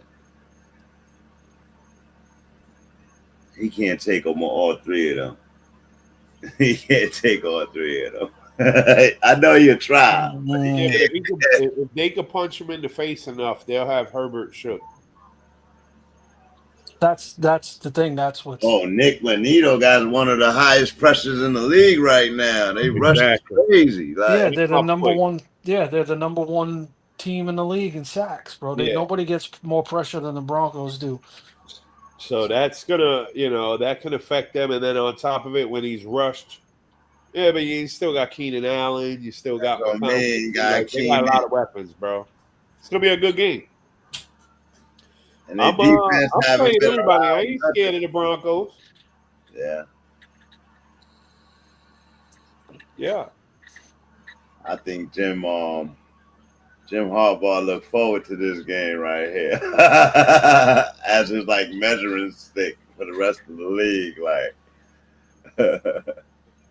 That defense, man. It's good to go up against the number one defense early. Mm-hmm. Get to make adjustments throughout the year. Wow, this is an interesting game, huh? I gotta be objective, man. I gotta go with the Chargers. I really do. I just. It's in LA. It's in LA. They swept the Broncos last year. They haven't lost to the Broncos in 2 years. Right. That means the Broncos are due, man. Yeah, they are. But I don't. LA they've looked really good, man, the first 2 weeks. They do. And those were both division opponents. It's crazy how they came out with 3 straight division games for the first 3 weeks across the league. Word. That never happens. So different. I'm not complaining though. Football been good. Yeah, you know what? I'm going. Can Knicks do it? They don't got the weapons. They do got the weapons. They just show up periodically. Yeah, I'm with you, Moose. They can't beat the Chargers. I gotta go with them until they prove otherwise. I gotta Yeah, go I with the don't think Chargers. I don't think the Broncos could beat them. I think they can, but Not yet. you know, yeah, they can. The Broncos could win any game simply off of their pass rush alone. If you can't stop your quarterback from hitting the dirt or give him enough time to pass the ball, you can beat anybody with that. Yeah, they should be able to mix it up enough. They got a lot of It weapons. takes away Quentin Johnston because Herbert's got to have time to throw to him downfield. Yeah. If you yeah, don't but have that with time, it kind of McConkey, they got takes it two. away. They got two short and mid range guys with Yeah, Keenan I know. Allen and McConkey. They're ridiculous, bro. They're ridiculous. Somebody's always open, bro. And this is you know what? Fuck that. Give me my team, bro. I'm going with Denver, bro. We're gonna do it. Say, We're I'm gonna win. going with the Broncos, man. J.K. Dobbins revenge game. He's gonna have 2 Right. tutties. J.K. Dobbins is one of the top rushers in the game right now. Bo Nix is playing very well, and then the emergence of Troy Franklin and Cortland Sutton, like you gotta do that. You gotta do that.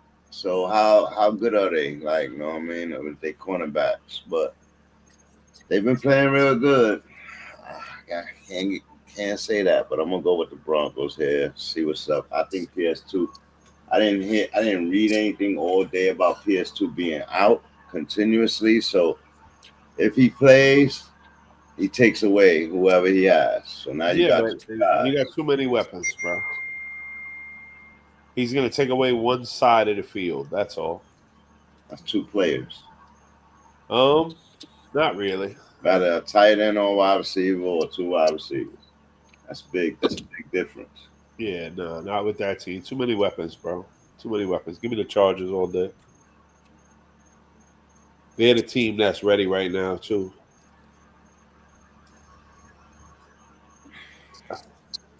All right. Moving right along. What do we have? The Colts and Titans next. Cam Ward versus Mr. Indiana Jones. Wow. Can't believe I got to keep saying that. All right. Let me see. He's balling. This is crazy. It's the second player to lead the Giants and go straight to the top, bro. Like, insane. Giants are just that bad, huh? Look at them now. They still losing. They still look like they're losing. Oh, man. Russ those for a career day, and they still losing. Like, still. Down in the AFC South, Week 3 features the Temple of the U, right? What they call that over there? They battled in the Temple of the U last week, right? Daniel Jones and Cam Ward now returns. Looking like Danny Dimes again. He's thrown for 588 yards, 2 TDs, no picks. Has a 71% completion rating after being kicked to the curb from the Giants. He's suddenly leading the AFC South. Surprise team. Confidence, scheme, execution. Indy feels like it was built for him. On the other side, Cam Ward, the number 1 overall pick, is still learning on the fly. Ward's thrown for just 143 yards per game, averaging 4.7 per attempt, and has been sacked 11 times in 2 weeks. But he showed flashes last week. A lot of drop passes. Finally throwing his first career touchdown. His teammate believe his coach sees progress, but belief doesn't equal wins or protection. The stakes, if Indy wins, Danny Jones cements himself as a comeback player of the year frontrunner. If Tennessee falls to 0-3, their rookie QB becomes the NFL crash test dummy. and the Titans will be looked at as a joke. Where do we go from here? Y'all take the reins. Hello. Hello.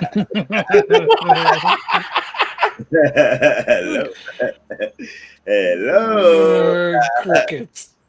That was pretty funny. That was pretty funny, though. Yeah, no, I mean,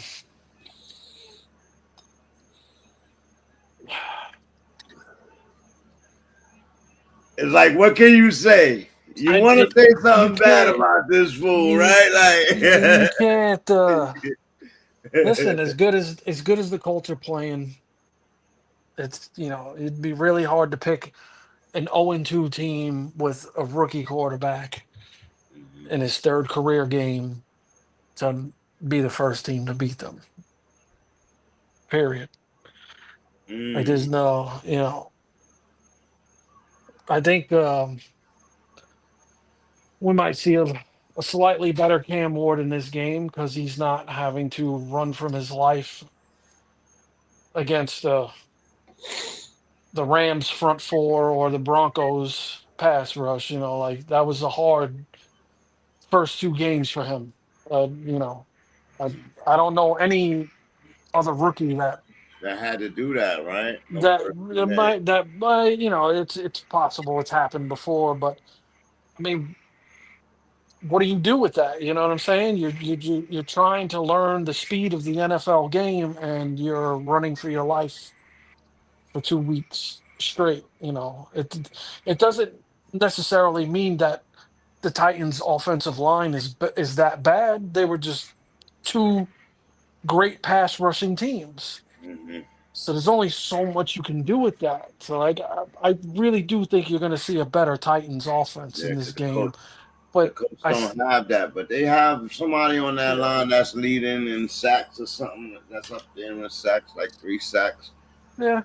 But I still think he's a menace like Benito, but no. Benito is a menace, bro. Yeah, bro.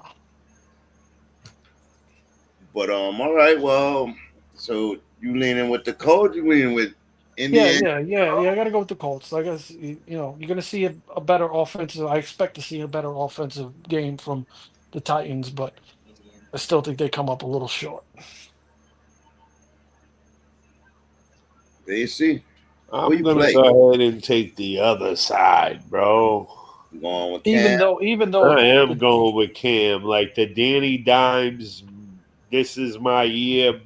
It's a wall this week, bro. Divisional matchup. Yeah, I'm thinking Tennessee. I'm thinking the new rookie that everybody, the little sensation because of the connection. What's his name? How you say it? El Maño. That guy. El Maño. That guy. Yeah, that guy. Calvin Ridley. Yeah, Chega Conquo. Yeah, Tony Pollard. Yeah, it's time, man. I don't think the Colts defense is as good as advertised, bro. We've had some good secondary play. And like I said, they got the one lineman that's got the sacks. But I get you. I'm with you. Yeah. So they got a lot of weapons, though. I'm going with Cam and the boys. Johnny T. Titans can't stop Johnny T, man. I'm gonna go with Indiana Jones too. You on a limb in that game, Basie. It's all right. But I would love to see Cam win this game. That's probably officially the best nickname in the NFL, though. I ain't going front. What's that? Indiana Jones? Indiana Jones, bro. That shit is cold. Shit is cold as ever, right? That shit is fucking dread. That shit is cold as shit. That's why I said the temple of the U. You get it? Yeah, the Temple of the U.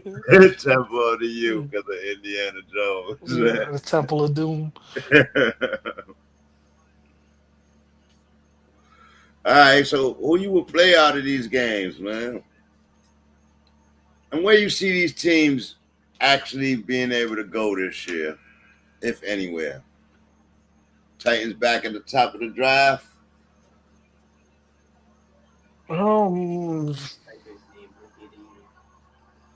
Yeah, they'll be in the top 5 for sure. Mhm. I don't see them winning very many games this year.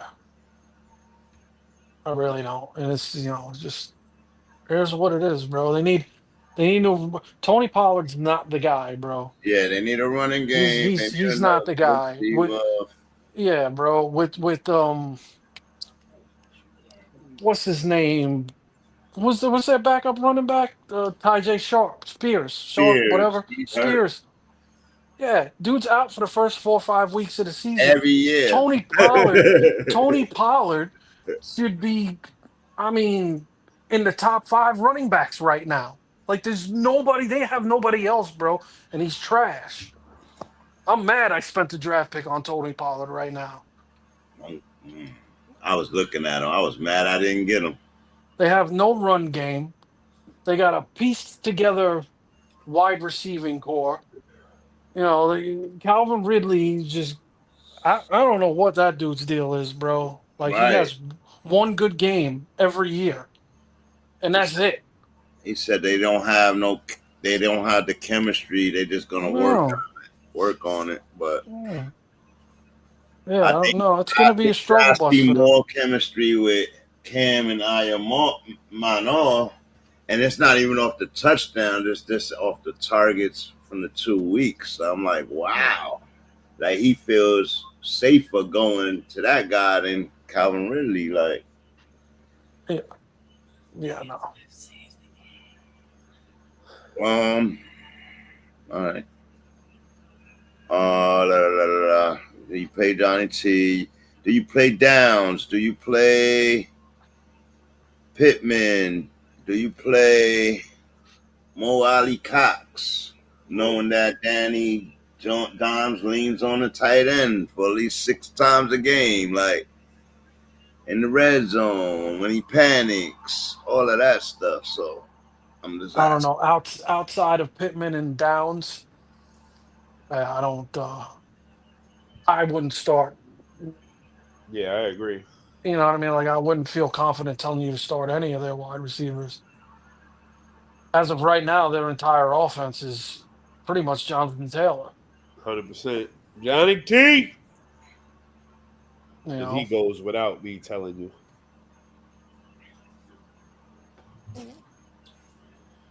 All right. Fair enough. Saints Seahawks.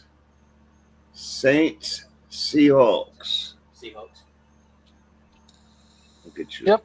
What that guy said. Exactly. Is this really a debate? The Saints might not win a game this year. Come on now. They don't even got a quarterback. They might not win a game this year. They probably got the tight end playing the quarterback again. All right, man. Y'all better remember that Sam Darnold over there. I pick the Seahawks. Who's playing good with Njigba right now, right? Kamara's running good. Can't steal one from the Seahawks. Oh, it's in Seattle too. Nope. Hell no. It's gonna be Pop-Out City, bro. Even in New Orleans. Yeah. Alvin Kamara, maybe. Should they start? No, yeah, you could play Kamara. Kamara's he put up 15 points in both of the first 2 weeks. Mm-hmm. But that's it. Word. No Olave, no Shaheed. None of them guys. Yeah, that's a loss, man. None of them guys. Not even the tight end that everybody's, you got to go get this. No. Jawan Oh, Jawan. That's a Yeah. lie. Hold on. No. Yeah. He's like one of the Hold on. most He's the only guy worthy of playing. I don't trust him. Him and Kamara, and that's it. You know what though?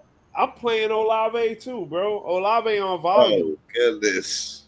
Yeah, he does get volume, but All it has to do is turn it. look who's instead of throwing 12 him the targets and ball, 2 bro. catches- Well, instead of 12 targets and 2 catches, it's got to go 12 targets and 6 catches. If that happens, it's a wrap. That's a good game. Yeah, I'm playing him. I'm playing him. Big yes. Yeah, I'm watching Moosey. I see it, but the volume is just too high, bro. Like, Yeah, I see it. I feel you. the volume, like, who's getting that many targets other than him? And then the worst part is it'll be a Shaheed touchdown or some bullshit. Nobody even knows who that guy is. That guy. Fuck around. You asked me the wrong question, bro, because I can name number 2s that are getting the same amount of targets he is.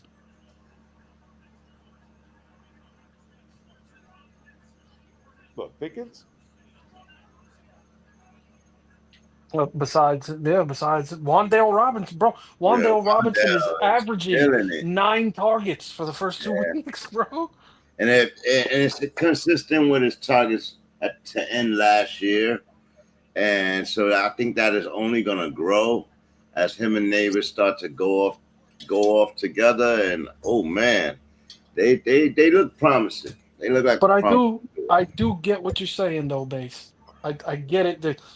It's the fucking ain'ts. You know what I'm saying? Like they're going to have to pass a lot. A lot. Every game, a lot. I just don't. I can't tell you. I just can't tell you who's gonna be the guy. That's the only thing. No, I feel you. 100%. And Jawan Johnson is the only one that I'm saying, bro. In the tight end position, what other tight end is getting 9 targets, bro? You're probably right. You're probably right. But that guy gets so many targets, it doesn't matter. Even if he only catches 2, they're better than some of these other guys. Better than what Laporta's putting up there right now. Oh, God, they're so horrible. I know, bro. I know. And always I know. behind, though, that's the plus. I know. The plus about the pass catches is that they're always playing from behind. I need to move, so we're gonna open up this mic a little bit.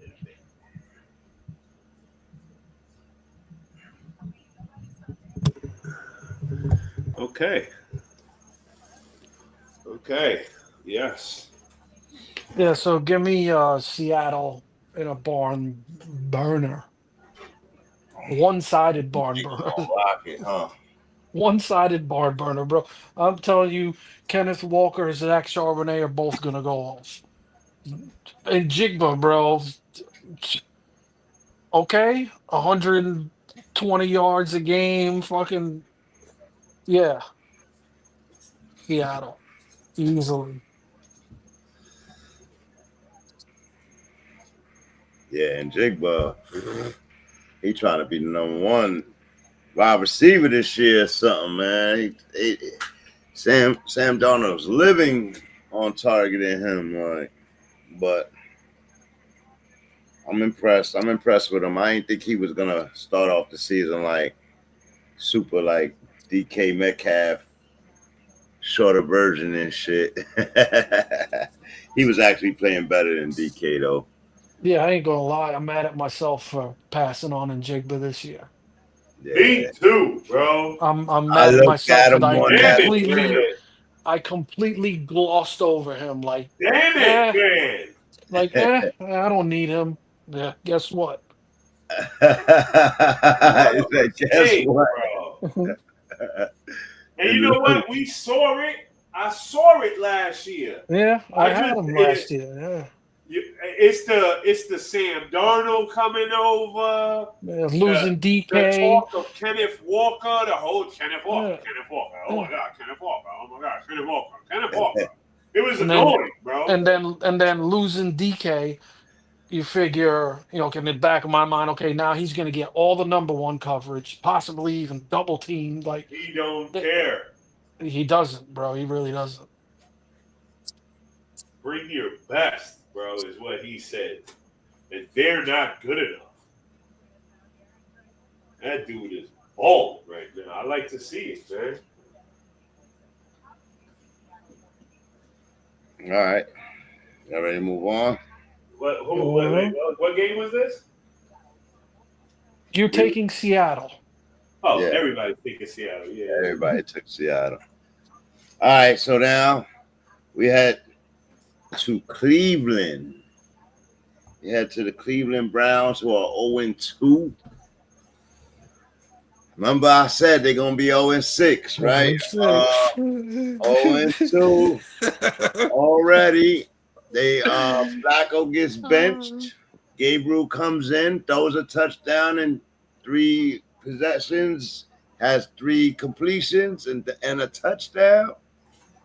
But Flacco still keeps the starting job. Stefanski doubles down and keeps it going. So now Flacco, who lost a close game to the Bengals and lost another game this week, didn't look good, man. It didn't look good. The product didn't look good coming out of Cleveland. That organization really needs to get it together versus the Green Bay Packers.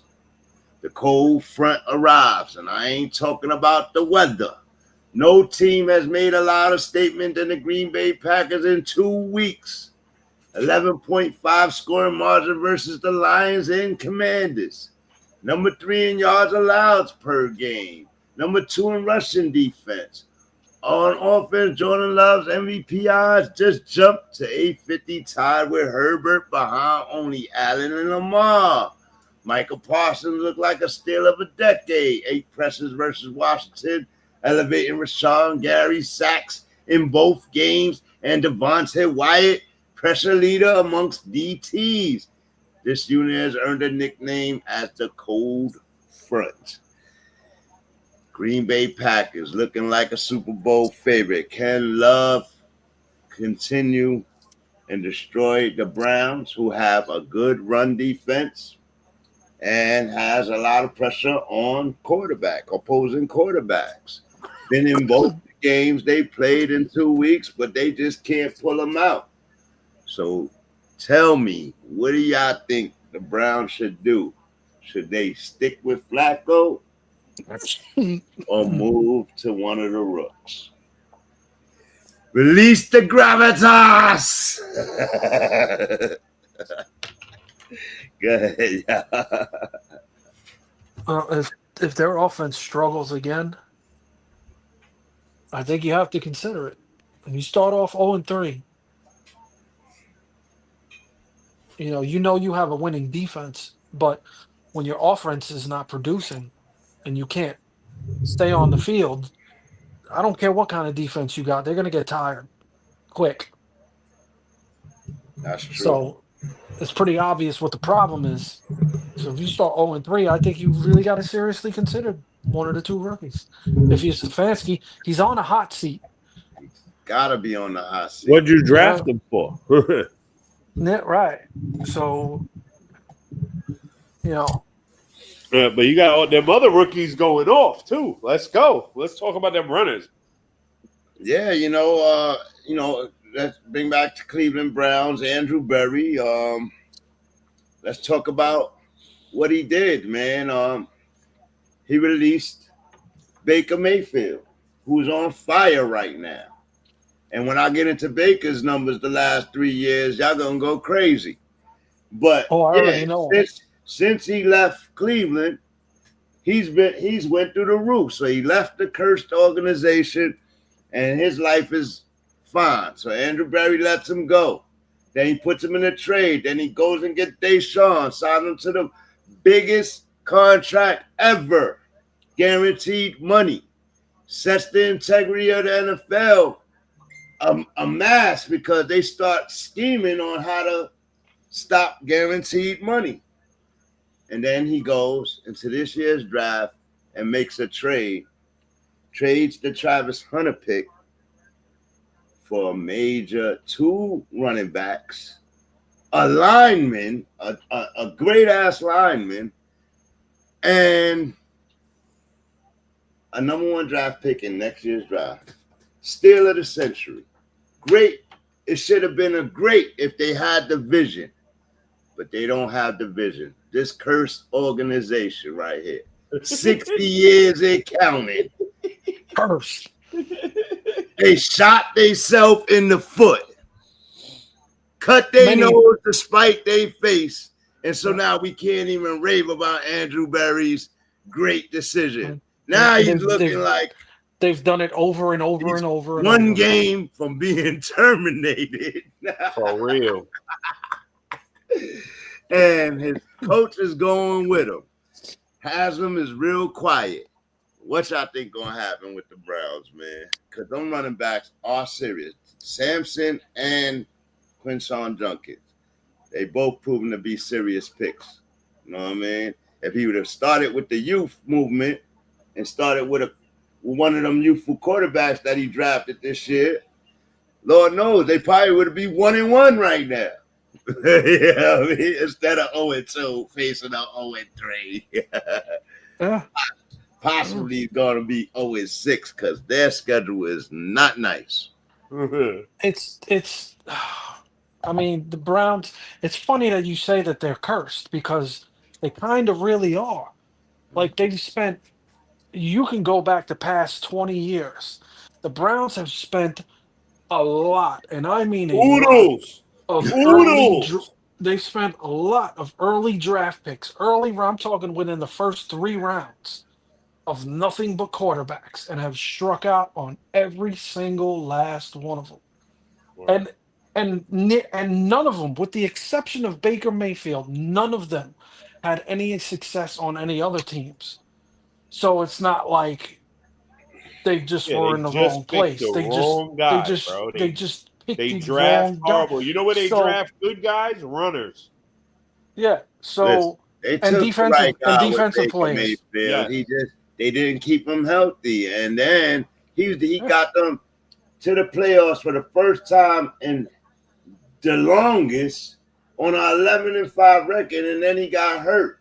What did that mean? Y'all was getting rid of him? Y'all couldn't stand by y'all hurt quarterback for a season? And they couldn't.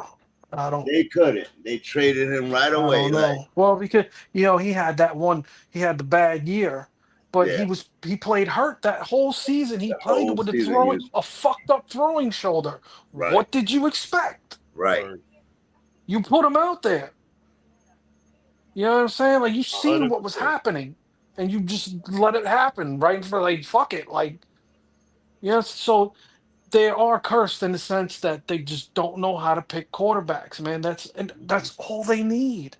They might even have them. It might be one of the 2 guys sitting on the bench right now. Right, but they too scared to figure it out. But you won't know. Yeah, you won't know until you say, "Joe, give me your helmet." Oh man. And the Packers, man. They made the move of the century at the beginning of the season.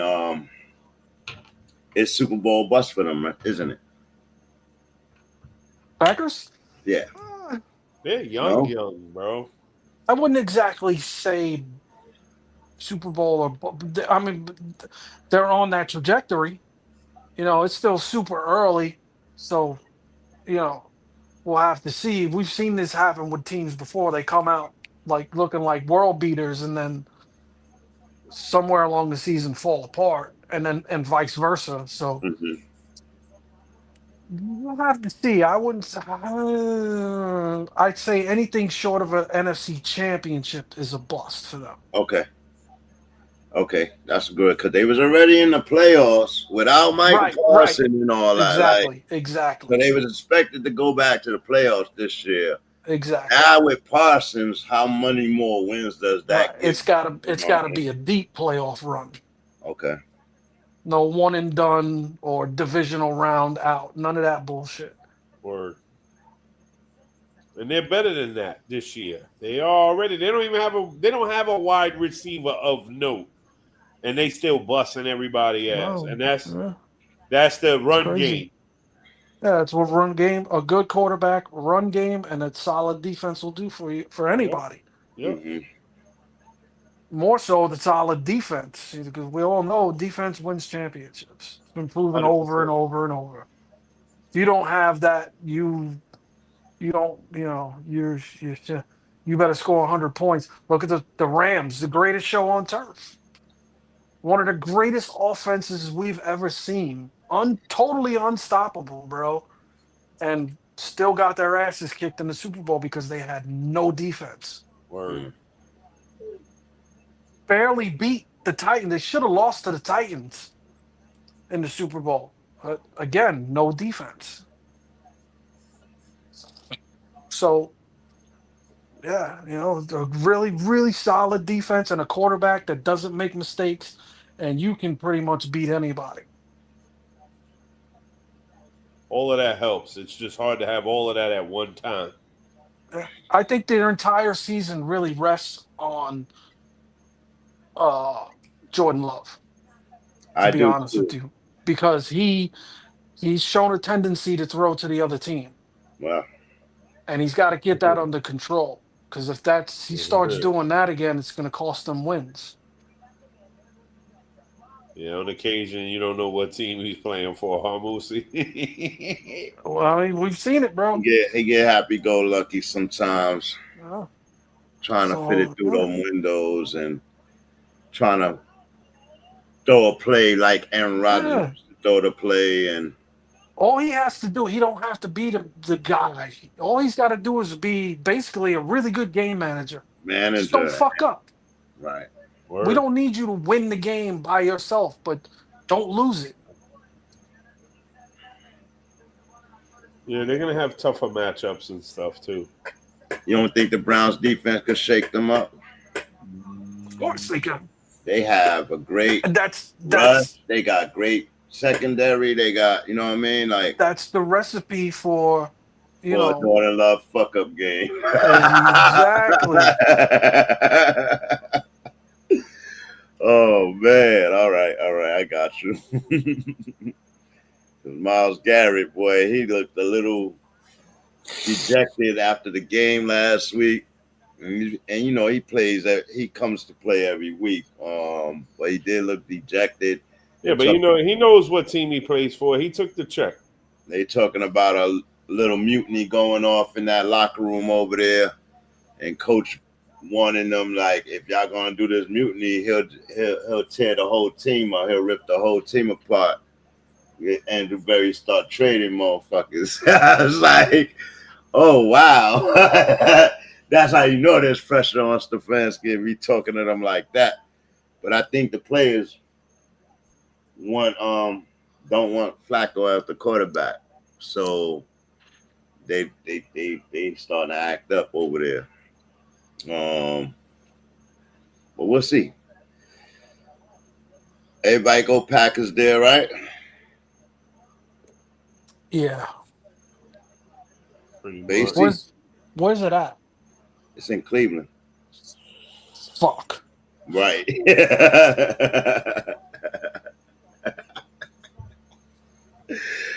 Yeah, I feel like that's a trap game for some reason. I'm feeling like that's a trap game, boy. Like, y'all laughed when I said it the other night. Don't fuck around, and Cleveland might beat the Packers, bro. Like, nah, man. I'm gonna stay adamant on the 0-6. I think I'm playing. They should have had a better vision. I'm kind of in the boat right now where it doesn't matter to me where the game is at, because the way the Packers defense is playing and the way Joe Flacco has looked does not They're gonna put him. That's what I said. I was telling Charles earlier. I said Michael Parsons gonna get 3 to 4 sacks in this game if Flacco is the quarterback. He's not fast enough. Mm-mm. You don't get rid of the ball fast enough. Yeah. Go ahead. What you looking at? I'm trying to think. Like, I don't think it's going to be a high score. Cleveland winning. Cleveland wins if they defense score. Beat Jordan Love up. They're going to score, bro. They got to gotta pressure beat the shit Jordan out of Love him. up. Yep, they got to beat Love up because he don't really have weapons. He uses everybody all sporadic to move the ball, and then they run a lot. And you know, Cleveland got a these teams, great run defense. yeah, and these teams aren't stupid. They know that. That's why I think you're going to see a lot of running on both sides in this game. Yeah, A lot. yeah, definitely. Wow. Yeah, give me Green Bay anyway. I don't give a shit. Give me Green Bay. Okay. They're just the better overall football team by far, not even by a little bit. Yeah, I mean, the organization is so bad, bro. And it's just the way their defense looks right now compared to the way Joe Flacco looks. That doesn't spell everything a about victory. it. It's impossible. Not impossible, but it's hard for me to completely see the win. I can't completely see the win. I can see the win, and I'll take the other team sometimes, but they don't got enough. This will be a one-score game. Probably. Boring as ever, too. Oh, wow. No. What time is this game? What time is this game? Oh, man.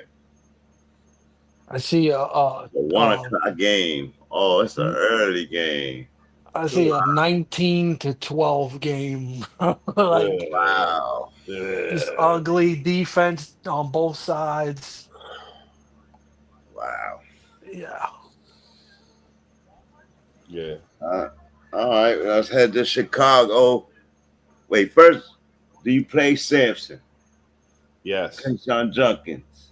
Yes. They are 1-2 on the depth chart right now. Do you play Judy? Yes. Oh, he was locked down last week. That's probably why he's gonna go off this week. I don't know. He's been locked down for 2 weeks, both weeks. Packers secondary serious, man. All right. Who else? I honestly don't feel good about any of the tight end, the Finnegan. What's his name? Yeah, Fannin.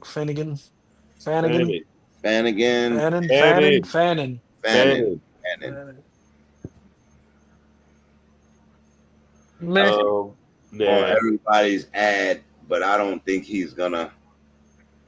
I don't know. I haven't really watched Flacco whole game. I don't even watch segments, so I can't tell you if he's throwing to the tight end like that. He had like 9 points this week, I think. Yeah, he's getting a bunch of targets. Him and Njoku both. Both of them tight ends. Flacco's leaning on them tight ends. Okay. Good to know. All right, let's head to Chicago and talk about a little Caleb Williams. Mr. Caleb Williams, man. Do we gotta talk about this game? He's getting tore up all over the place right now, bro. Yo, the internet has officially put a target on this dude, bro. They are going in on him. I'm saying, though, does he not deserve it? Yeah, I mean, he's doing it to himself. Like, it's not like people are being unfair. He came in with a heck of a hype train. They rolled out the royal carpet. He got one coach, a defensive coach, fired. He was taking a lot of sacks, retreating in the pocket last year. He got a new coach. A good offensive coach, and he's doing the same damn thing, bro. Like, listen, let me ask y'all this. If you were an NFL lineman and you were playing for the Chicago Bears and you're in a huddle with Caleb Williams and you're looking down, you got your hands on your knees, you're looking down, listening for him to call the play, and you look at his hands and you see rainbow painted fingernails. Thank you. How are you gonna feel? Now, normally the answer to that question is gonna be, as long as you're winning, nobody's gonna give a fuck. 100%. Nobody would care if he could win. Since you can't win, clean up and do the job, bro. Now it stands out even more. And stop trying to be stylish, bro. Play the fucking game. Win. then be stylish, bro. Want to That's come in all all this emo swagger. stuff, Nigga, man. he's swagless, bro. He's a buffoon. I'm annoyed. Him and Debo, bro. Told you. Sorry, they powder puff girls, bro. Sorry. Saying it. Debo's crazy with the outfits, but Yeah, a lot of powder these puff girls, a lot of these Gem. dudes are. Casey Williams is on a different level. Yeah, He's he's been extra. doing this from college. He's extra with it, bro. Casey. Like Yeah, he he's said, trying to be after he Jim, bro, lost I the get it. game in college, he said, you know, he just want to go home, pet his dog, and paint his fingernails. Yeah, he want to be Jim. That was in college, and we were joking on him in college about that. And you know what I mean? So he kind of did it to himself.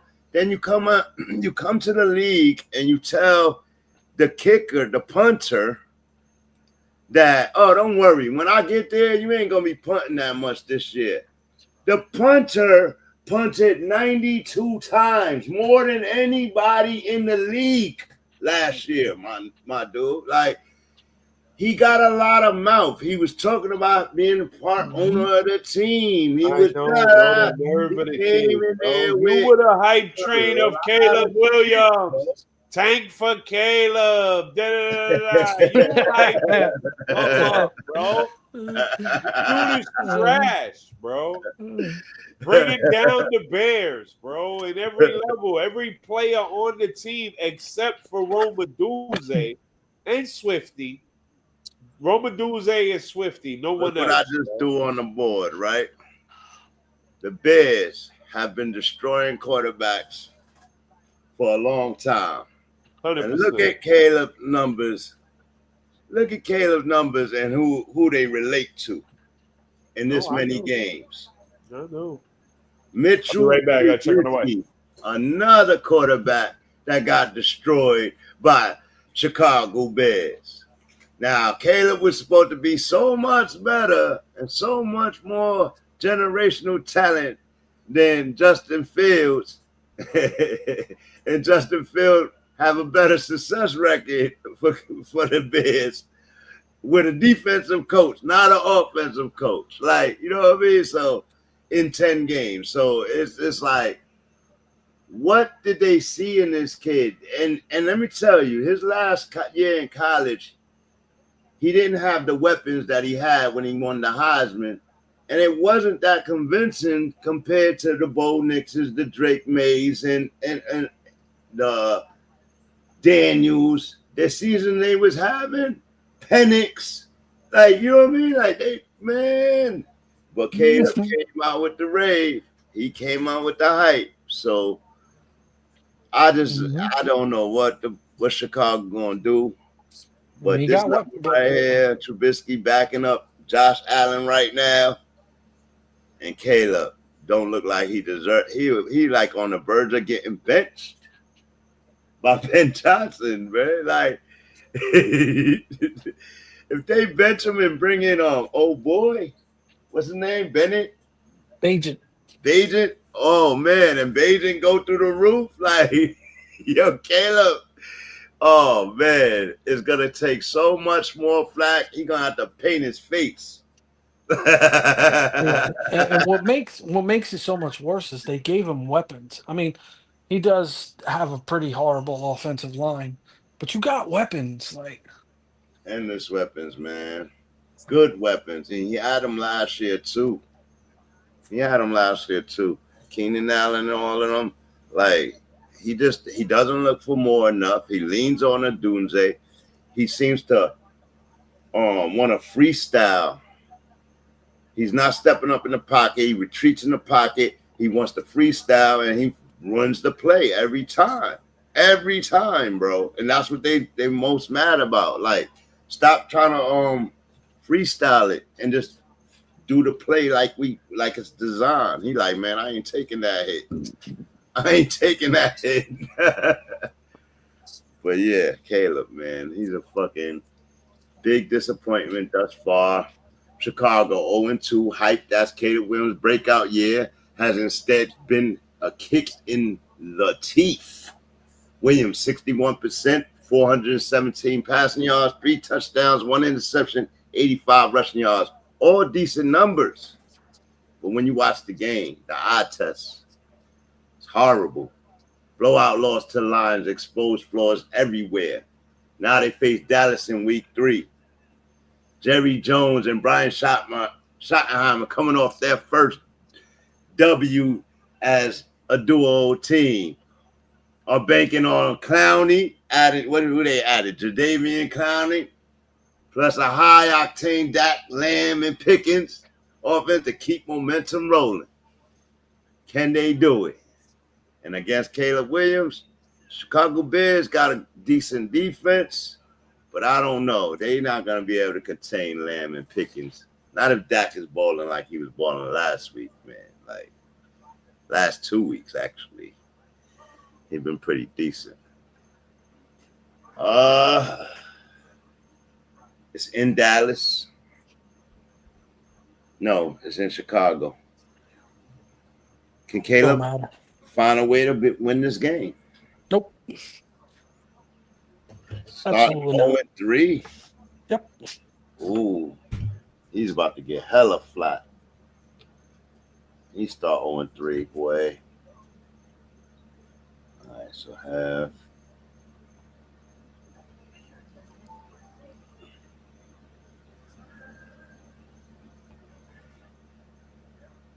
I think everybody gonna pick Cowboys on this one. I don't know why, but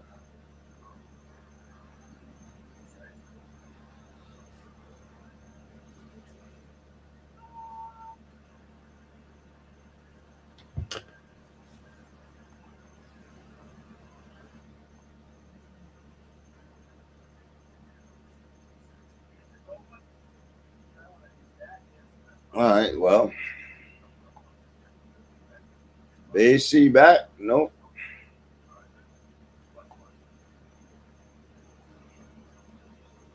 I have. So we can move to the next game, and we'll just come back to that one. Cardinals 49ers. Divisional matchup. Kyler Murray. I don't know what's going on with Kyler Murray and Harrison. He's not targeting him again. He targeted what's the kid name? Benson as a running back more than he targeted his number one running back. So I don't really understand what he's doing, like what they doing over there. If they don't get that together, I don't think they could. They got to be able to throw to their number one. You know what I mean? I know they got McBride and all that, but I don't know. 49ers defense, though. One of the Robert Saleh got them responding. Mac Jones looked good last week. Looked more than serviceable. Just give the ball to McCaffrey. That's all they ever have to do, bro. They know what to do. Just give it to McCaffrey, bro. That's how they win.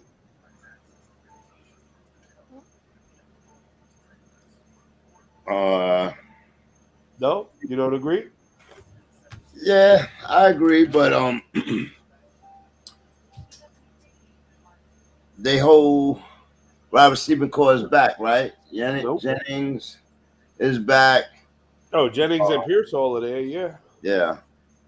Jennings scored a nice touchdown this week. Yeah, I know. This dude had almost 300 yards passing for his first game, and then he went like 8 for 10 on third downs. Like, well, they talked about that. That's who this dude always wanted. You know what I mean? Well, he got him.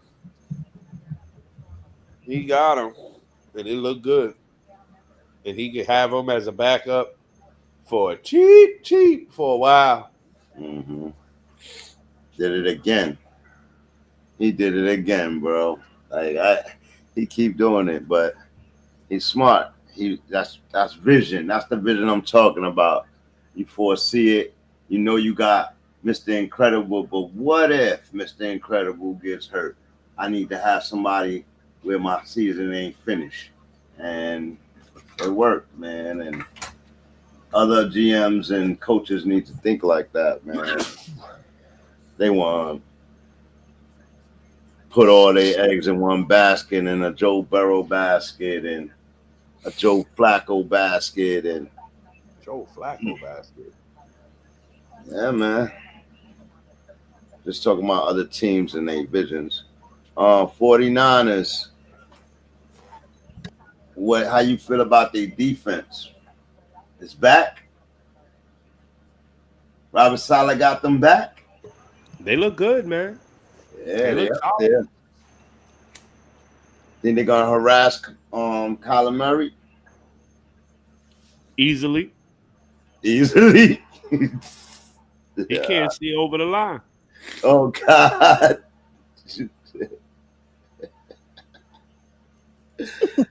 You know, I got he stay getting them with that, yo. He stay getting them. Bro, it's not that I'm trying to be funny either. It's the truth.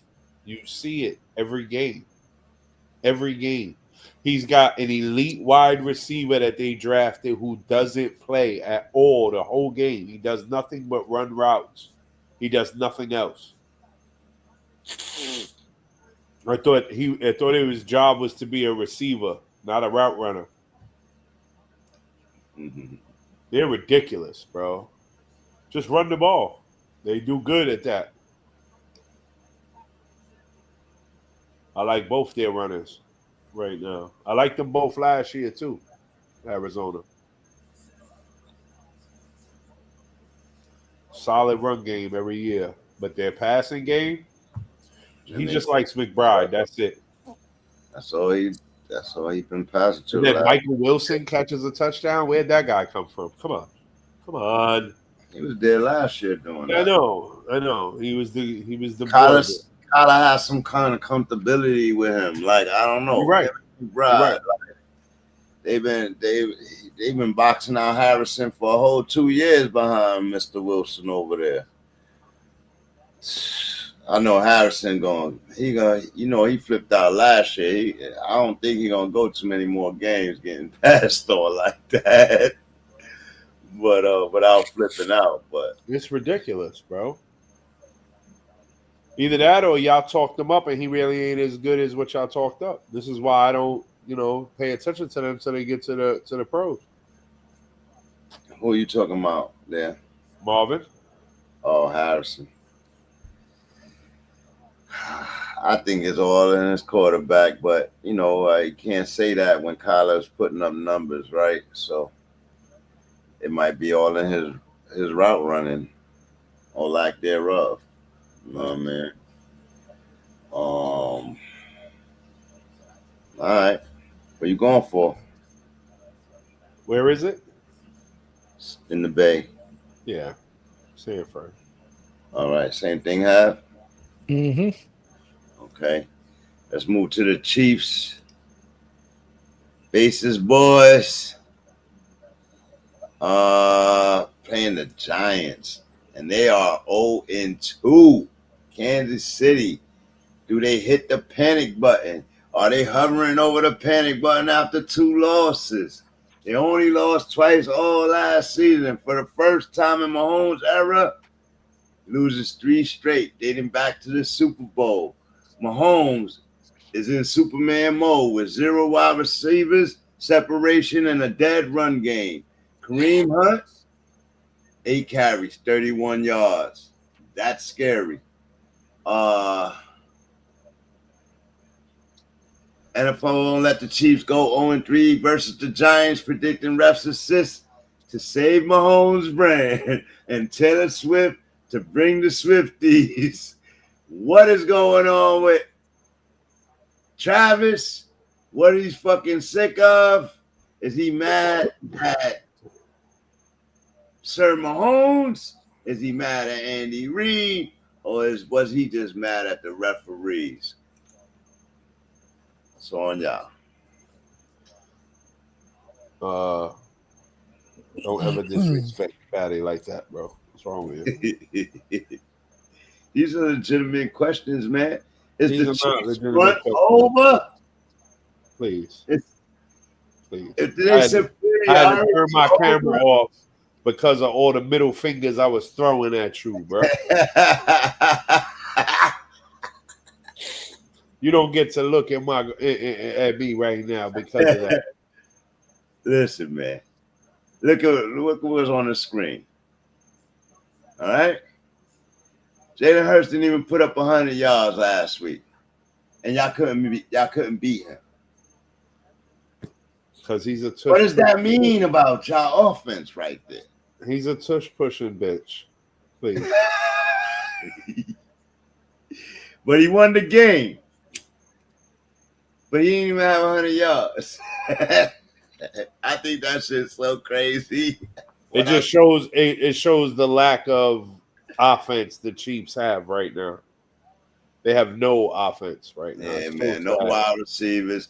But my thing is, why do they think they could do it like that? Why they haven't put one there? Why they haven't went and got one? They got one. He got hurt on the first years of the year. Years that they've been doing this. And their player got hurt the first play of the game, bro. Okay, and it's a GM's responsibility. Yeah, other one. Be out You're not gonna go out and get another to go get a wide receiver, bro. Are you kidding me? You don't wait till you 0-5 to go get a wide receiver. No, stop it. The fact that you think they're gonna go 0-5 is laughable, bro. No, I'm not saying they are gonna go 0-5, but I'm saying you get 6 weeks before the trade deadline is over, right? So therefore, like, he got hurt the first week. The first week he got hurt, bro. And they didn't make any moves. Then they lost in Brazil.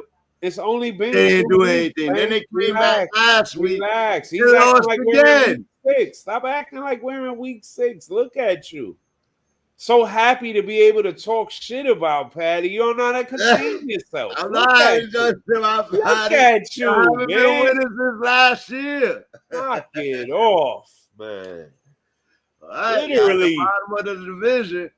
Yeah. In 2 weeks. Ooh, so nervous. At the bottom of the division. Yeah. I can't go 0-3. Let me ask you a question. Russell Wilson. Let me ask you a question. Okay. Who's gonna win? Vegas or Kansas City? Shut up. Shut up your face. Exactly. So they're not really to the bottom of the division, bro. They just lost 2 games. 2 tough games where they were in both of them. They got tush pushed to death, bro.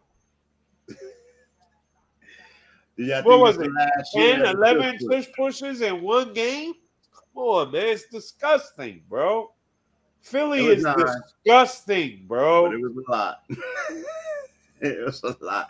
Do you think, based off of this season, the tush push will end this year? It's gone. It's gone.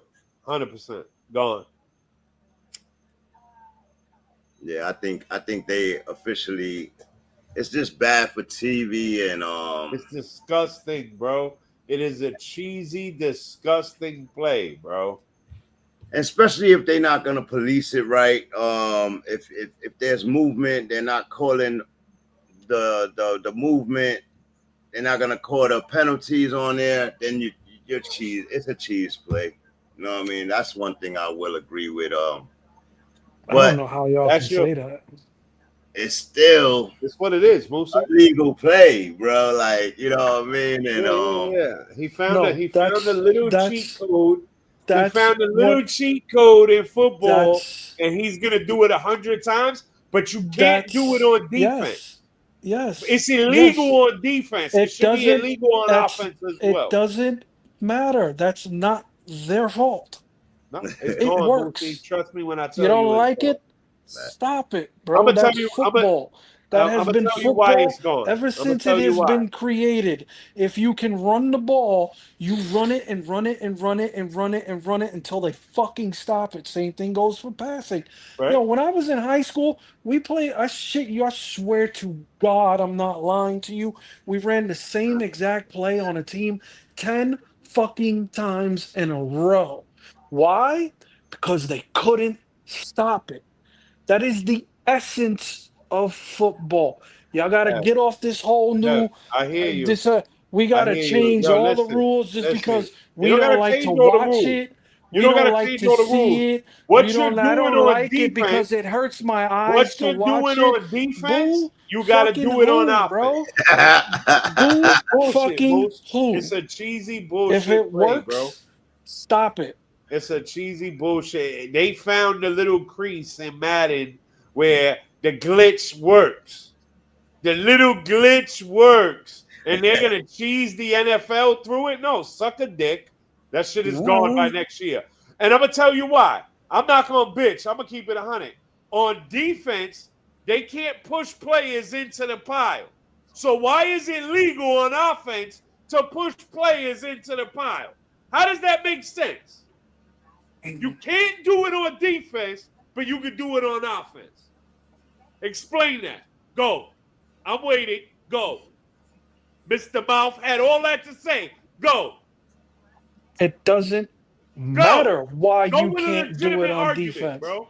It's irrelevant base. You can't do it on defense, but you can do it on offense. It's why? Irrelevant. That is an irrelevant argument. It's a glitch in the game. It's a loophole. It's like Trump looking at everybody and telling you why you pay your taxes like that.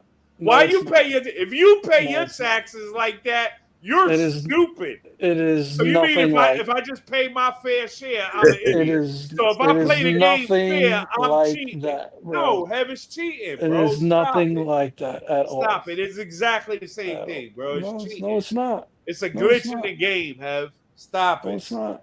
It is, bro. No, it's broke. not. It is. Until they change the rule. 100%. No, it's not. 100%. 100%. I agree with you 1,000% there. Is it a cheat or not? Is it a cheesy play? No. I already explained that to y'all. He's the coach. He's the coach that on the other side of the field is going to win 45-0, and they say, well, they couldn't stop me. The fuck out of here, bro. Facts. You couldn't stop it, bro. That is the essence of the game. How do you not understand that? Because it's a glitch, Hev. How do you not understand it? And it's a copycat league, bro. Teams have been doing it all It's so bad of a cheat. It's so bad of a cheat. Hold on. It's so bad of a cheat. They took it out of the defense 20 years ago. They took it away from the defense 20 years ago, my dude. What are you talking about? The fact that you like it disgusts me, bro. I don't. I never said I do. You never said I do. You said it's okay. It's legal. It's okay. I said, yeah, but that doesn't mean that I like it. It's disgusting. Don't put words in my mouth, bro. Like, you're totally misunderstanding my point here. You think I'm for it because I like it. Nah, you're it has for nothing it to do. It's a legal play. That's all right, why never mind. Never mind. I won't finish. You shouldn't. You shouldn't. Doesn't matter.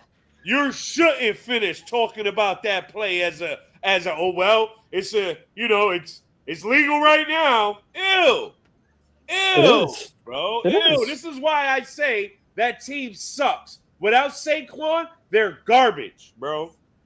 No, they're not. Yes, they are. No, they're not. The strongest team. They went to a Super Bowl without him. What happened? They barely lost, nigga. It went to overtime. What are you talking about? They lost. You want to know what happened in that game, bro? They lost on a bullshit PI call. Tell me I'm wrong. It was pretty bad. Patty Mahomes. It was pretty bad. I won't even front. I can't even front. It was a bad. It was legal. It was legal, buddy. It was legal. The key to the Philadelphia Eagles is their front four and their O-line, bro. I don't care who their running back is, their quarterback, the receiver. I don't give a fuck who else, anybody else on that team is. It don't matter. When you can dominate on both sides of the ball at the line of scrimmage, it's hard to beat that or anybody. Yeah. And that's what they do. They dominate the line of scrimmage on both sides. They rush 4 dudes all the time who are in your quarterback's ass for the whole game and drop 7 into coverage It's not fucking. It's not some complicated shit, bro. They just dominate the line of scrimmage. Period. That's why the tush push works, because they dominate the fucking line of scrimmage. The essence of football, bro. Yeah, Period. no, Point it's not. blank. No, From it's the not, day it bro. was invented till the day it will cease to be exist. That is the essence of football. Dominate the line of scrimmage, Cheat to win. and you will win. Period. So you're saying cheat to win? Okay, if that's what makes you happy, base, so be it. Whether you think they're cheating, whether you That's what think they're it doing. doesn't Bro. matter. That's not what I think. It's It what they're doesn't doing. matter. He found a loophole, like a No, lawyer it's that no. finds the It is what loophole you think, and bro. makes It's it it's legal in your court. opinion. That's your opinion. That is what you 100%. think. That's a fact. 100%. 100%. That's how I feel Because about it. for anybody who thinks that same way, It'll be they'll tell gone. you It'll there's- be gone next year. I could stand on that, knowing that. I don't know, man. I'm I don't not know, too man. sure. I'm Promise not you. too sure. I know that they had a chance to take it out this year and they didn't. You know what I mean? 9 times in one game, bro. I promise you, it's gone. It's disgusting, bro. And my beef with it is then why can't the defense do it too? If you could do it, I could do it. Then it's fair. Now it's fair. But the defense can't do it. They can't do it on any play. Yeah, but then you know, outside the push, you can't with a wide receiver or running back, they're allowed to push them into an end zone off of catching the ball, and if they're allowed to do that, then you have pushing going on the offensive side of the ball. So I will argue. Hold on, Bang. That's the opposing team he's pushing. That's okay. That's legal on both sides. No, you're not understanding what I'm saying. I'm not understanding you. What are you saying? The rule used to be you couldn't push your players, but they changed that rule to allow offenses to score more, right? So they changed that rule. So if I throw a pass to my receiver and he catches it on the 15-yard line, he got to run 15 yards to get in the end zone, and the defense stands him up, your player could come help push you into the end zone. So when they did that, that's when they opened the door for plays like the tush push. Because if you could do that on offense or out there, then you could do it behind the line as well. And that's what I'm saying. You have to change it all if you're going to take the tush push out. Gone. You got it. There's no more my pushing. point is on the defensive side of the football. I cannot do that. Actually, you can, though. No, you can't. Actually, you can. Yes, you can. Talk to me. Break me down. Because defense, you're lining up, your defensive line is lining up to basically match up against the offensive line. So, boom, you got a hat on a hat, right? Right. It doesn't matter. You gotta wait till that ball is hyped. Right, and you're squeezing, and you're squeezing that formation. Have the upper end because they know when they're gonna. I cannot. You already listen, guys. Listen, I cannot. You already know. legally- You asked me how. You're not letting me finish. Go, bro. finish. I want you to finish. Okay, you're going to squeeze that line. You're going to have a hat on a hat, right? Correct. You got your linebackers. You could have 3 fucking linebackers coming straight up the fucking middle. Your linemen aren't invisible, bro. They're basically pushing those linemen into the offensive linemen, essentially. Correct. Like there's not some big imbalance there. It's not as bad as you think it is, dude. It is. Like they're just that much better. Like they really are, man. Listen, they really are. They run it the best because they got They really are. You have a quarterback that squats more than your fucking linemen do, bro. Right. And that's He's low. that's He's a low literal as hell. fact, bro. Right. That's a literal fact. There's many offensive, defensive linemen that cannot squat 600 pounds, bro. what that dude squats. You are impressed by it. I am not, bro. He's a quarterback. It has nothing to do with whether I'm impressed by it or not, bro. But it is a factor. He is playing, and what they are doing. I cannot go to the line and use my player to better my position. In other words, I can't use his shoulder pad to leap over the line, to do anything to defend that play. All I can do is run up his back. That's it. You can leap over. A linebacker can leap over the line. Yes, a linebacker the way can leap they over. can launch Saquon forward, or the way they can launch, Hurts forward. A linebacker can leap over the line, bro. What are you talking about? Okay, goal line play. I cannot use my guy's shoulder pad to leap or launch myself forward. That's it. I can run up his back. That's it. I can't even put my hands on him and push him forward. And what does that have? What does that have to do with the because that's Jalen what Hurts they're is not. doing. No, never mind, Moose. Never mind. You're right. You're right. He's not. You're right. He's getting the ball. He's got both arms covering the ball, bro. Like I know. When Everett's leave his fucking feet off the ground. Never. Excuse me? Never seen him jump over the line or try to leap or grab somebody's shoulder. No, he just pushes through the fucking line. That's why they call it a push, not a jump. That was from the defense. No, he was talking about from the defensive side. This is what I mean. People don't know the freaking rules, but they like to talk about knowing the rules. You can't. It blows my mind. Then when you explain it to them, they don't even get it, bro. You can't do that on offense. You can't do that. You can't grab a dude's shoulder and propel yourself over a line. You can't do that.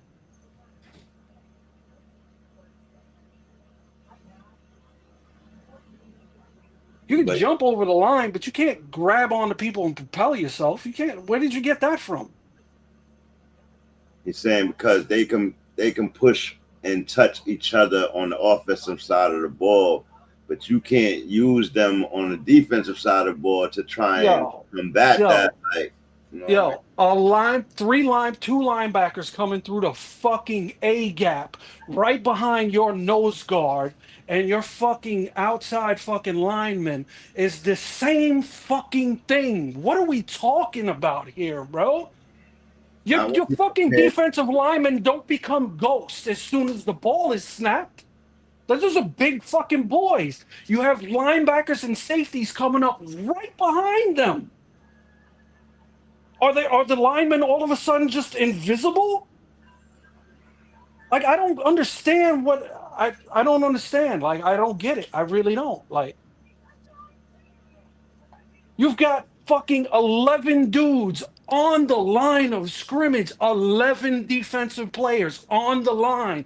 They know what's coming. Nobody is going out into coverage. Nobody's backing up. As soon as all 11 dudes are going instantly into the middle of the pile. What are we talking about? It cannot be stopped. It just can't. I don't give a fuck what rule you pull out, what one's fair, one's not. It's not that complicated. You're right, Have. It's not. It's a cheap play and a glitch in football, and it'll be gone by next year, I promise you. Thank God. Either way. And not only that, it's the shittiest football play to watch, too. Either way, I don't think it's going to stop that team. It's the only reason why that team is decent, bro. No. I won't say that's that. going too far. Yeah, no. That's going too far. You can't do that. They utilize it the best, but it's not their only thing to success. They just utilize that shit. No, it's not. Not when you have the same quarterback you're talking about in a Super Bowl game, throw for almost 400 yards and run for 70 more. Like, you know what I'm saying? Like, come on, bro. Like, people just don't like it because they don't like it. Right. They just don't want to see it. That's not a real reason to get rid of it. I'm sorry. Like, it's just not. It's a glitch in the game. This is what football is, bro. Like it or not. You let him do it on defense. Then. Stop it. Let him do it on defense. I'm not going to go through that all over again. 11 dudes, bro. 11 dudes. Everybody knows what's coming, base. I'll say it again. I know. 11 Don't fucking waste your dudes breath, on the bro. line Don't of waste your breath, scrimmage. bro. Don't waste your 11. breath. Everybody on that line, 1 through 11, they all know what's coming. With the high debate of the tush push. On the other side of it, the Raiders had Tom Brady up in the booth on the headset. He is a part owner. He's talking to Chip Kelly. He's interviewing people at Fox and all that. That's conflict of interest. I bring that up because they go on to take on the Eagles versus the Rams, right, this week. And, no, it's not the Eagles versus the Rams. Who they play this week? Let me just see. Make sure of that. That's the Jets. But, when they say it's unfairness going on one side of the ball with the tush push, now when you talk about game planning and all of this and coaches having a advantage and all that, do you think it's fair that you think Tom should still be allowed to do exactly what he's doing? I guess that's my question. What is he doing? Okay. He can call the games. He just can't do they do all that prep shit during the week leading up to the game, like whoever's broadcasting that game. He had a head start on during the game yesterday talking to Chip Kelly, who's calling the offensive plays while he's on the Fox thing. Like, y'all don't see a problem with that? He's an owner. No owner's allowed to do that. Interview people and call plays and he's working on both sides. A conflict of interest, bro. What do you mean? He didn't call no play. Yeah, he wasn't calling the game. He was in the skybox.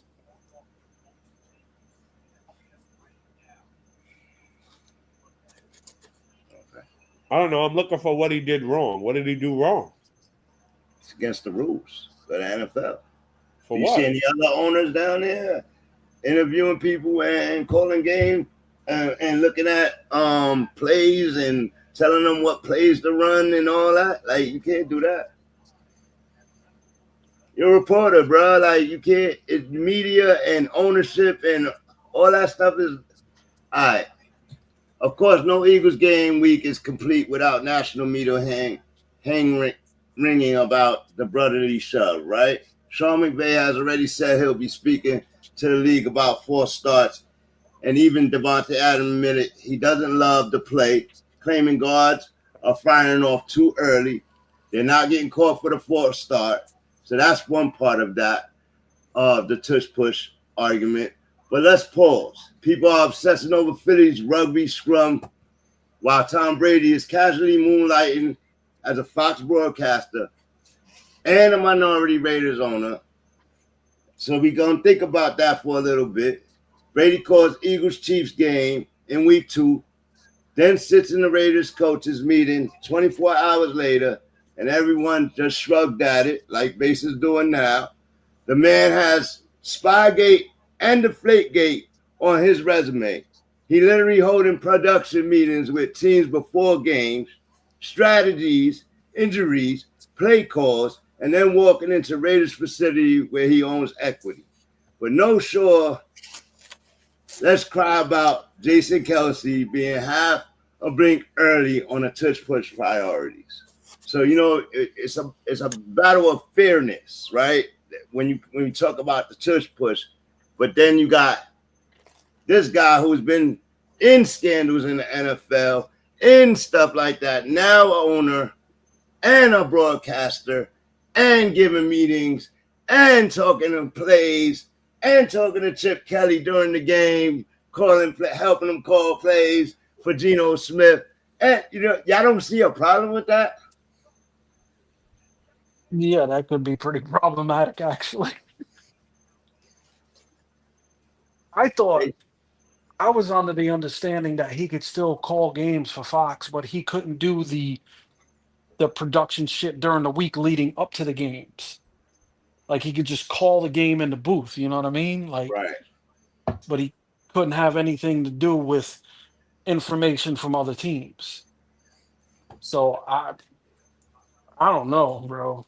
So that was just week 2, and he was doing it. So as the year goes on, and he gets more and more comfortable, and he start going more and more, teams and owners and people gonna start complaining about it. Like, you know what I mean? And I don't know. I just think the integrity of the game is at risk there. But it's nothing new for the NFL. Their integrity's fucked up all around. But that's why I just wanted to ask y'all about that. How y'all felt about that? Because I was reading that in the article. Is he getting that other information and bringing it back to the Raiders? I guess it's the potential to do it. You know what I mean? If it turns into a situation where the Raiders go on like a 10-game winning streak, then I think something's up there.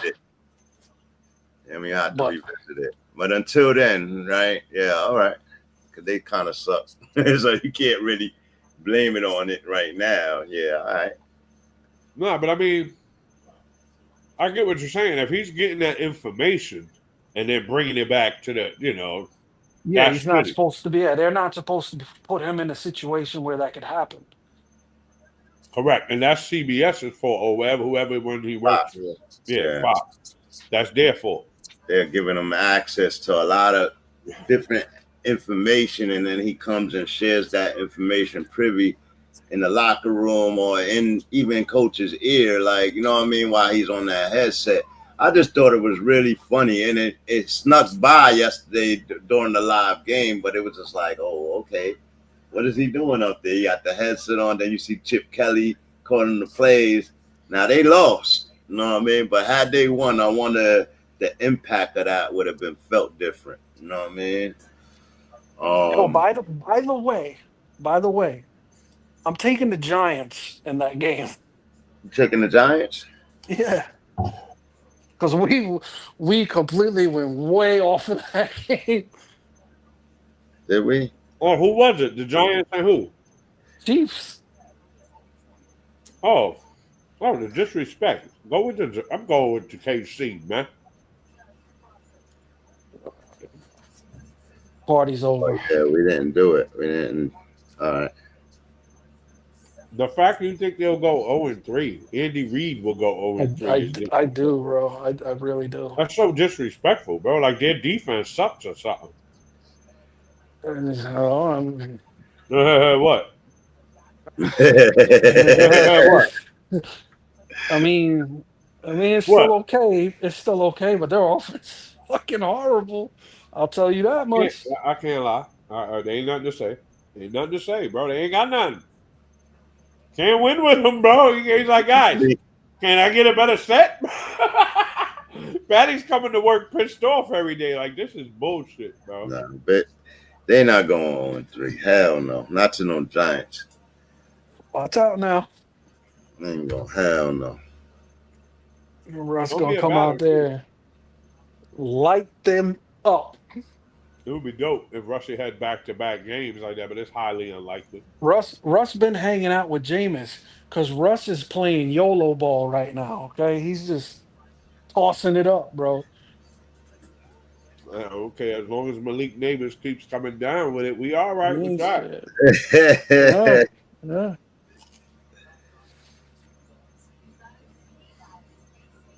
All right, so everybody went in. Charles, where you going? Giants, Chiefs?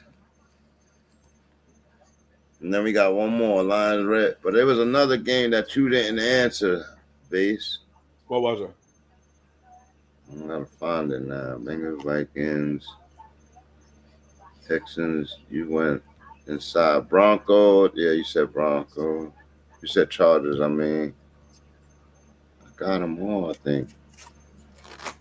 I had Bengals, Vikings. Oh, you said Vikings. No, I guess you got them. I guess I got you in there. I guess I got you. All right. Well, we'll go to the Monday night game. Lions and Ravens. It's going to be a good one for the week. KC is Sunday night? Yeah, Sunday night. You think Pat's going to lose on national TV like that, Moose? Yep. I don't like to disrespect, Moose. Just like they did week 1. Well, week 1, it was a tougher match. All right, Monday Night Football, Lions versus Ravens. The league's 2 toughest mascots in one stadium. Lamar Jackson is now the all-time passer rating leader and the QB rushing king, the dual king. Jared Goff just threw 5 touchdowns last week to get back into the fray of things for the season and get Detroit back to its dominant takes.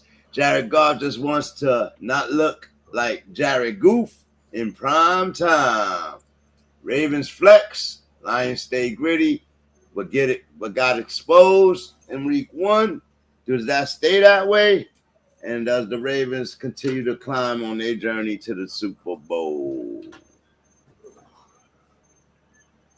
Well, okay. Yeah, huh?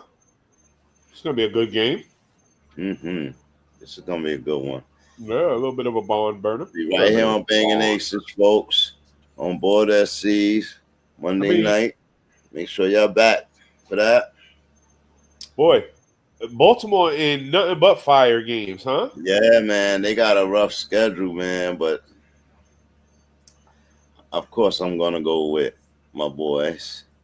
Where is it? Baltimore. Oh, boy. Jared Goff on the road.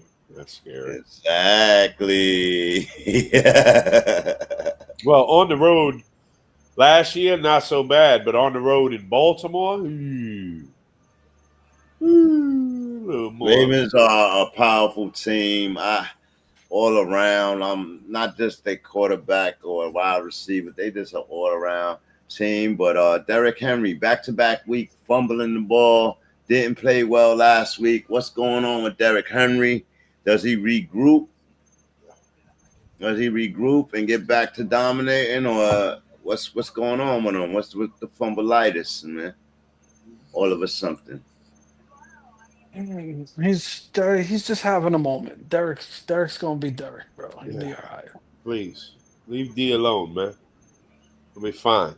He had a rough game. He's tired. He is getting up there in age, man. I think he's going to take games off. They scored 40 points, bro. They did.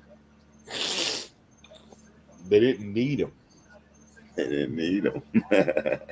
For real, I think it was one of those type of moments for that team. It's like, why even send the big guy out there, bro? Like, big guy, you want to rest? He's like, yeah, sure. All right, thank you for telling me that. I'll go back. We got one more game. You missed the game? Yeah, it's all right. I did it kind of on purpose. I want to talk about Baker. No, you disrespect the Tampa. Mm-hmm.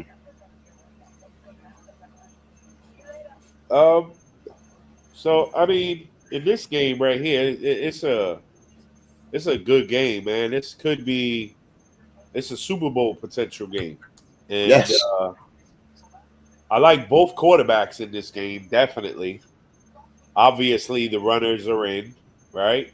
So then it gets to the receivers. On the receiving side, you want Detroit's guys, but I guess only Zay Flowers and who? That's the problem with Baltimore. It's like, who's the second guy over there? It ain't the tight ends. So, who do you guys like? I'm going Ravens in this game, but when you talk about that, definitely I would play Zay Flowers, Lamar, Henry. Of course. Those three are with. But who else? You play Andrews? Scary. I mean, he ain't do nothing. If they got him, they gotta put him in, man. Man, listen, bro. I don't know. I don't know if I could say that, bro. Like, he's not doing anything. So to tell you to put that guy out there and potentially get 3 points. Depends on who you have. If you have somebody. Andrews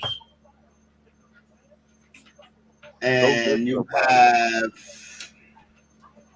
Cole Kmet. You know what I mean? Why do you have Cole Kmet?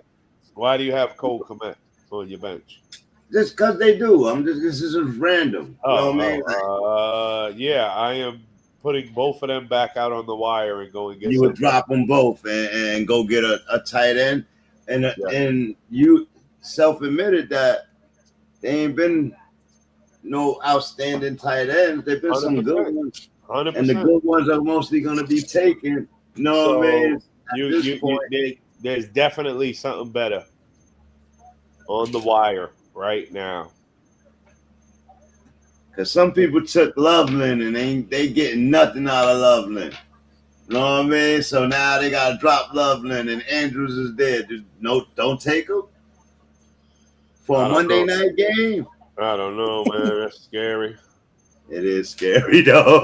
It is scary. But it's tight end. It's like, what you going to do, right? Like, so, yeah, man, there's somebody there.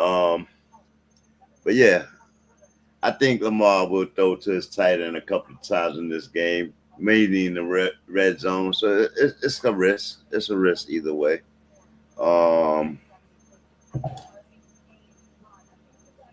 Lions are going to be very aggressive, right? Aiden Hutchinson, linebackers, cornerbacks. Nah, I'm still going Ravens there.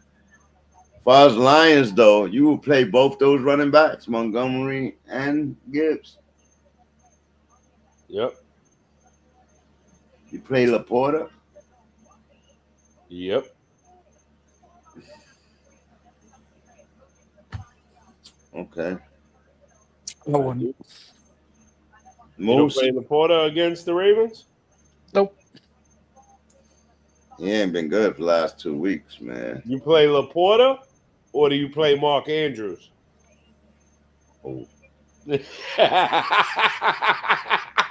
How disgusting is this conversation? That's both Monday nights too, so it's like that's why I said it. Yeah, that's why I said it. How disgusting. I think I'll go Laporta over Andrews though, like, you know what I mean? So nah, I would go Andrews over Laporta.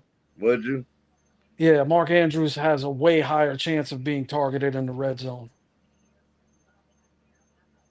Okay.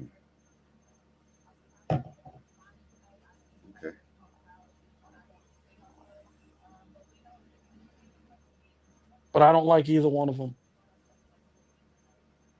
All right. Who are you going for?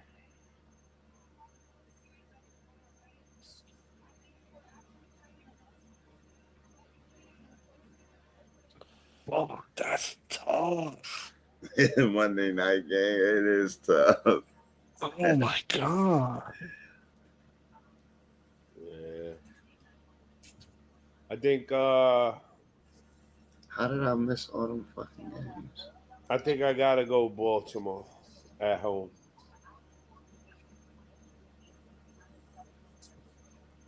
Yeah, I'm going Baltimore. I'm going Lamar. Lamar. Yeah, I think I have to concur.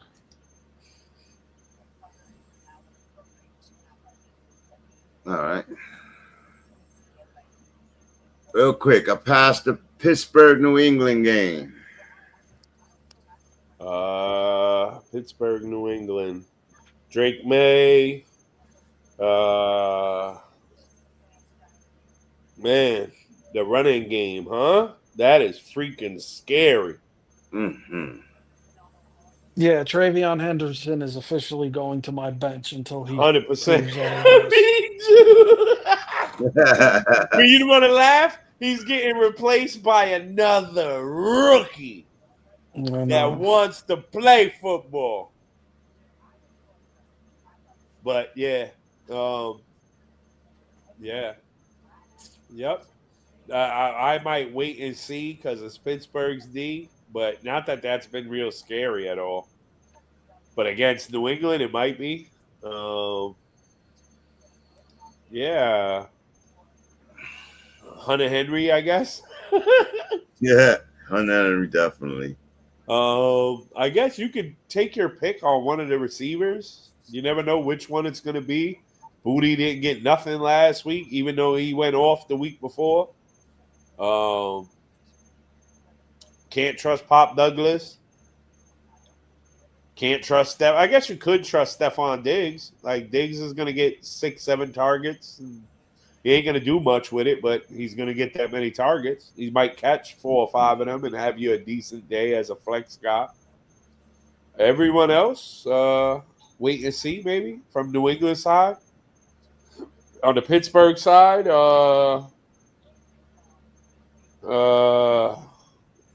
DK, Aaron in it, like if you're streaming quarterbacks.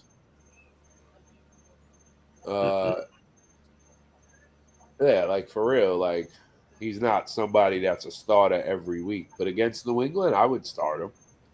I guess I got to co-sign to Jaylen Warren, even though I'm not a fan.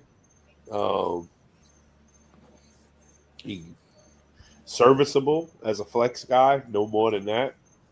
RB3. And DK, wide receiver 2, wide receiver 1. He's been doing his thing.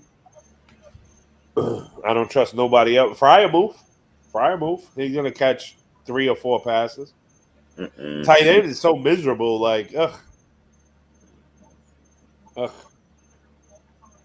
are you going for? Ugh. Give me the Steelers. Have?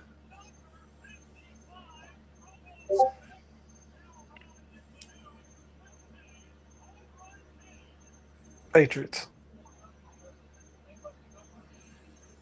You playing Drake May this week? I have no choice. Okay. Had a good week last week. He needs to have another one this week. Like, don't stop now, right? No. It's unacceptable. LA Rams and Philly. Sean McVay towards plantar fasciitis during the game on Monday night. Said he was in pain, walking with a limp, but he got a surgery and he needs to be added to the injury report. Yeah, the Rams take on Philly. We did that already. We were talking about the tush push, but we didn't do the games. So give me your picks. Which one? Rams, Philly. Where is it? Philly. Yeah. I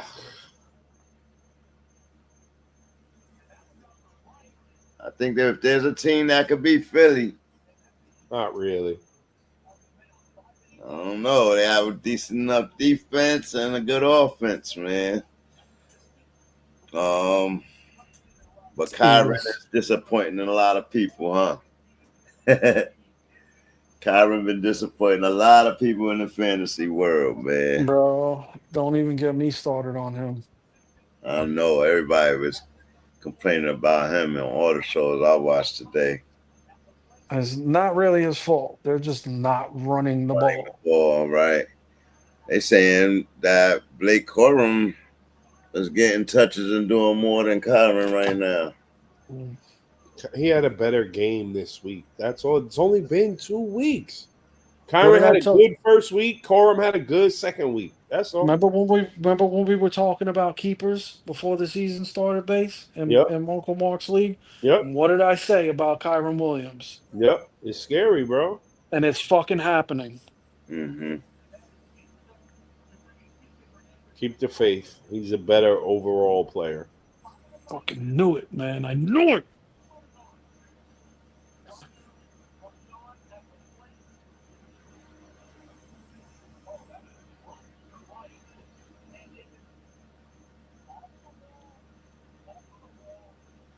frustrating though for certain.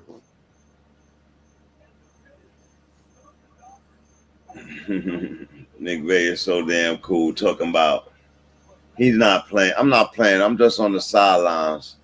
If I have a cool limp to add to some of my swag, then you know why I have the limp. Like, yo, who this dude think he is? Oh man. So where you going? You going Philly? Base? Mm-hmm. Oh, that sounds like a yes. It's annoying.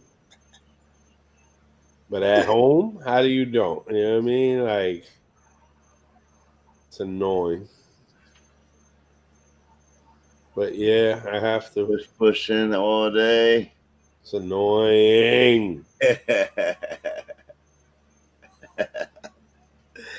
I'm gonna go on a limb on this game.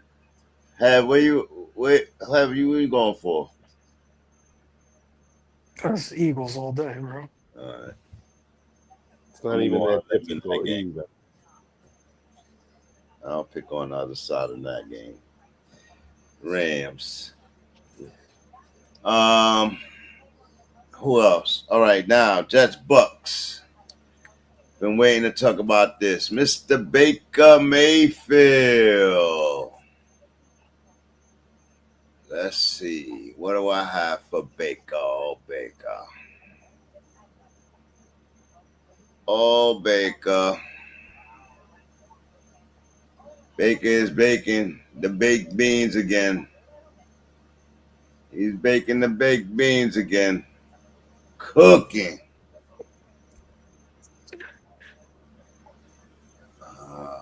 Come on, where are you? McVay.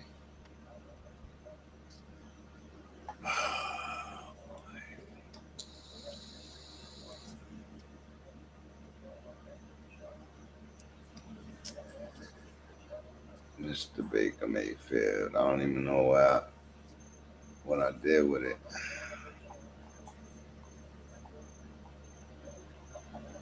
All right, well, the last 3 seasons, Baker Mayfield is the number 1 quarterback in touchdowns completion percentage from 2023. That's on top of Lamar Jackson, Joe Burrow, Patty Mahomes, Josh Allen. And I don't think we talk about Baker as an elite quarterback like those guys in the last 3 years. So do you think Baker can continue this dominance this season and put itself in the elite category?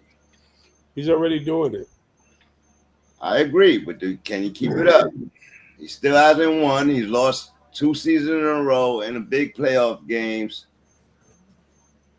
You know what I mean? He still can't pull those things off. Get to the big NFC conference game and all that.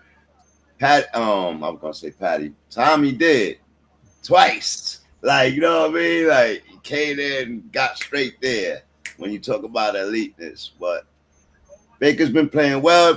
Passed for 44 touchdowns, most passing touchdowns since 2024. What else? Oh, I have something else here about him. Oh, he broke up.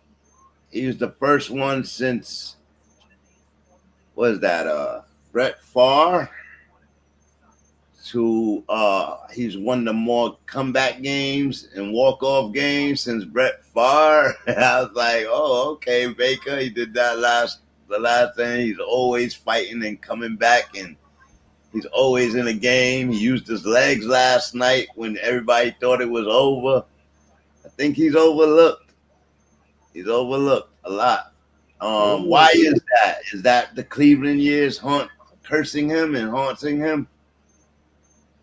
I didn't overlook him last year. He won a championship with base. I don't know what you mean. I forgot that. I don't know what you mean, bro. I forgot that, yo. I totally forgot all about you having Baker last year, bro.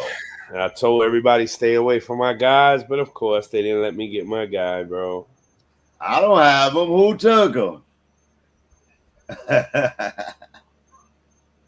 Who took your guy? Which one of these guys took your guy? Uncle Mark? Uncle David, I think. Okay. You're like, now you can't have him. You can't have him. But that's all right. That's all right. Michael Penix is bringing me a chip this year. Nigga, I'm good with the baked beans. Don't cook no turnovers. Yes, he has a very high turnover percentage. He's a slinger. But I ain't gonna hold that against him, man. He had one of the elite years last year. He did have 11 interceptions. Lamar only had 3 or 4, but he's the only other quarterback that went over 40 touchdowns besides Josh Allen. No, Josh Allen did not throw over to 40 touchdowns to 38. I think it was just Joe Burrow and Lamar last year, and then Baker. That shit is really, really, really amazing to me. Can he throw 40 touchdowns this year with a buka? It looks like it. He said, "Looks like it." Yeah, Buka is pretty good, man. Ohio State, boy. Baker's gonna be just fine, bro. He's balling right now, and they're not even at full strength. They don't have. There's no Tristan Wirfs, no Godwin, no McMillan. Like, they're just gonna get better. Wow. And did you see yesterday how well what's his name was running the ball? Not Bucky Irvin, the other one, Rashad White. He was running straight up the middle, 10-yard carries. Do you think he takes the early carries from Irvin? No, that was just game. That was just game flow. Yeah, game style. If Bucky didn't have that big play, that big passing play just before they scored that touchdown, it would have been him instead of Rashad White. They was giving him a breather because he was in for that whole drive, and then he had that one big play.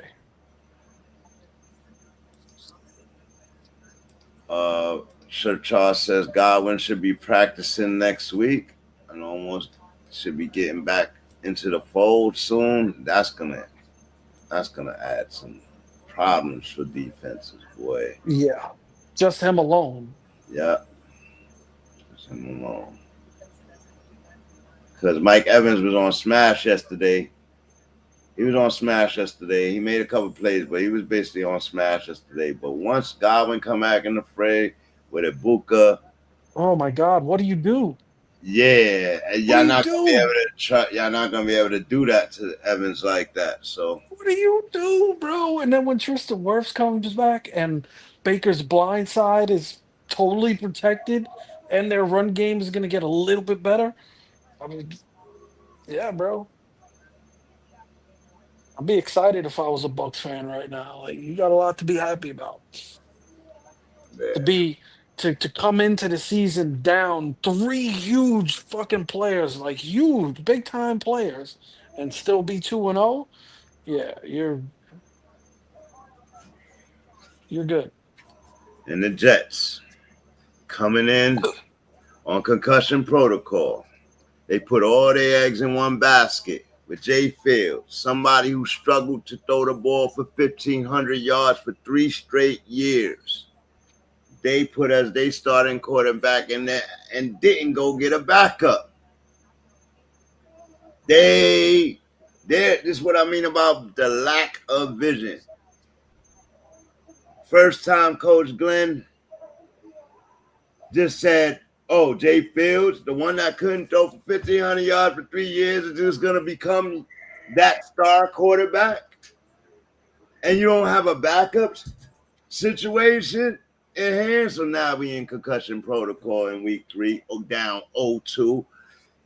Starting 0-2 on the season, looking just as bad as the Jets normally look. And we got a quarterback in concussion protocol. I really don't feel sorry for them. I feel like they was part of the snickering bypass of the gravitas in the draft anyway. But this is what they get. Because that would have been a perfect organization to accept the gravitas. They need something. But them and the Giants real cocky, man. They feel like they'll sell tickets anyway. And they do. So with that said, what y'all think about the Jets this year? Doo-doo. How many wins you think they'll end the season with? You're trash. Maybe 5. Maybe. So you think they'll be in the top of the draft next year? Yeah. I don't know how valuable that is now that everybody's panicking over the Manning situation. Manning not looking as valuable as he was looking 3 weeks ago. Top draft pick worthy and all of that. So it doesn't look like he can really throw the football at all. Let's go. Who's gonna fucking come out early next year? Like, you know what I mean? So I don't know. I don't know what the Jets gonna do. Think Jay Fields can't get 6-7 wins this year to be better than Aaron Rodgers? Nope. No. Damn, they're gonna drop. I at least gave them 7 games, guys. Oh my God. But an 0-2 start, they played good in one, bad in the other, and they lost them both anyway. Who y'all going for?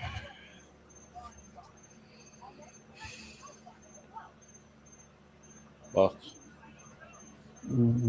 Not the Jets. Yeah, this one's the easy one. It's unfortunate, but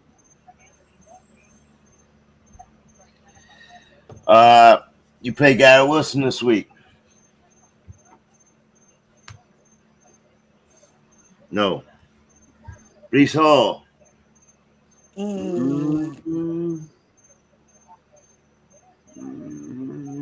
Yes. is this dude definitely going to be out? They don't know yet. He's in the concussion protocol. You know how that goes till Friday. So Yeah, if Fields is in, then yeah, you play Garrett Wilson, Breece Hall, everybody. But if Fields is out, I'm still playing Garrett Wilson. Against the Bucks? Hell yeah. He ain't got no D. all right, if you say so. I'll say so. You say so, brother. I do.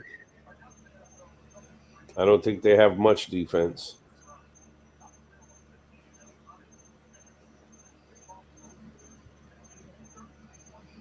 Where is this? In New York or no? This is here. Yeah. This is here. Tampa. I'm going to it, I think. Who you went for? Oh, you went Bucks. I knew that. Why didn't I? Everybody went Bucks. Okay. And that wrapped it, man. Anything closing? Any closing arguments, Mr. Tush Pushes? Stay away from my guys on the wire, man. Go after what you need. Don't go after what you think base is going for, bro. Never do. Never do. I know that's how you go to the wire. Who base gonna go after? Nah. What a fucking dick, bro. Look That was some dick shit, bro.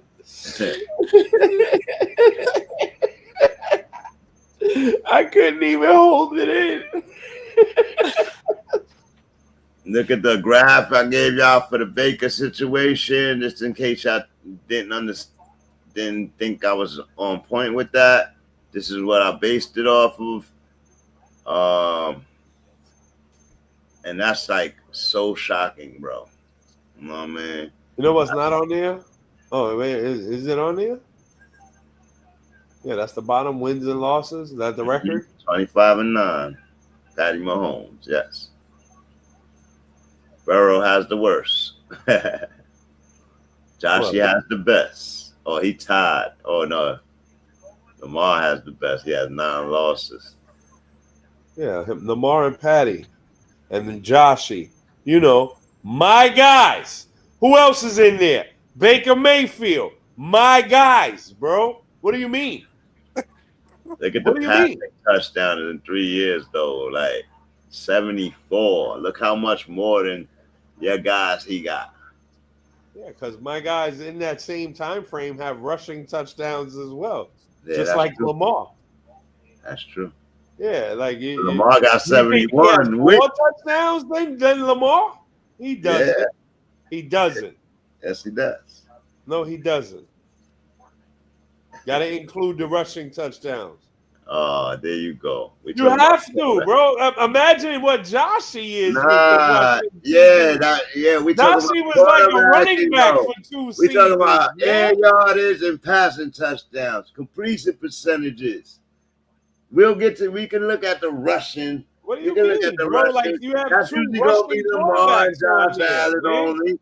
Joe Burrow ain't gonna be on the rushing. Mahomes ain't gonna be on the rushing. Mahomes gonna be on the rushing, you hater. Mahomes will be there. Hater.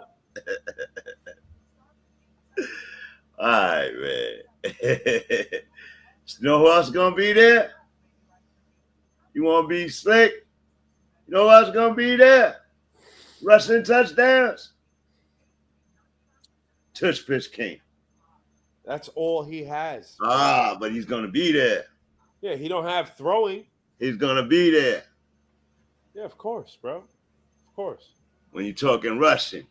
Of course. That's all he's gonna be there. He's gonna be at the top. 18 straight games, bro. They can't stop that damn team. Yeah. Sure. Right now, I don't care what anybody says. Lamar Jackson is the best quarterback in the NFL. He is. I don't care what anybody. It's yes. Not even an argument for me, bro. Like literally. It's not even close. Okay. It's not. I agree with you, Moose. Except for Josh Allen. You mean behind Josh Allen, right? No. Ahead of everybody. Over everybody. Nobody is better than Josh Allen in the league, bro. No one. No. Yeah. You're crazy. You're crazy, bro. No, I'm not, bro. No, I'm not. Right. As of right now. As of today. Josh Allen is the best quarterback in the NFL. Lamar Jackson is the all-time leader in career passer rating. Rushing. The all-time leader in QB rush. He's only halfway through his career, and he's already the best running quarterback of all time, bro. And that number just keeps growing and growing and growing and growing and growing. In his last 16 games, he has 44 passing touchdowns to 3 interceptions. Like, it's not even an argument, bro. We didn't even bring in the rushing touchdowns. Like, that's just passing touchdowns. And he's a running back, quote unquote. Yeah, no. Josh Allen. It's not even close. It's not even close right now. Josh Allen is the best quarterback in the NFL. It's not even close right now, bro. Sorry, buddy. Sorry.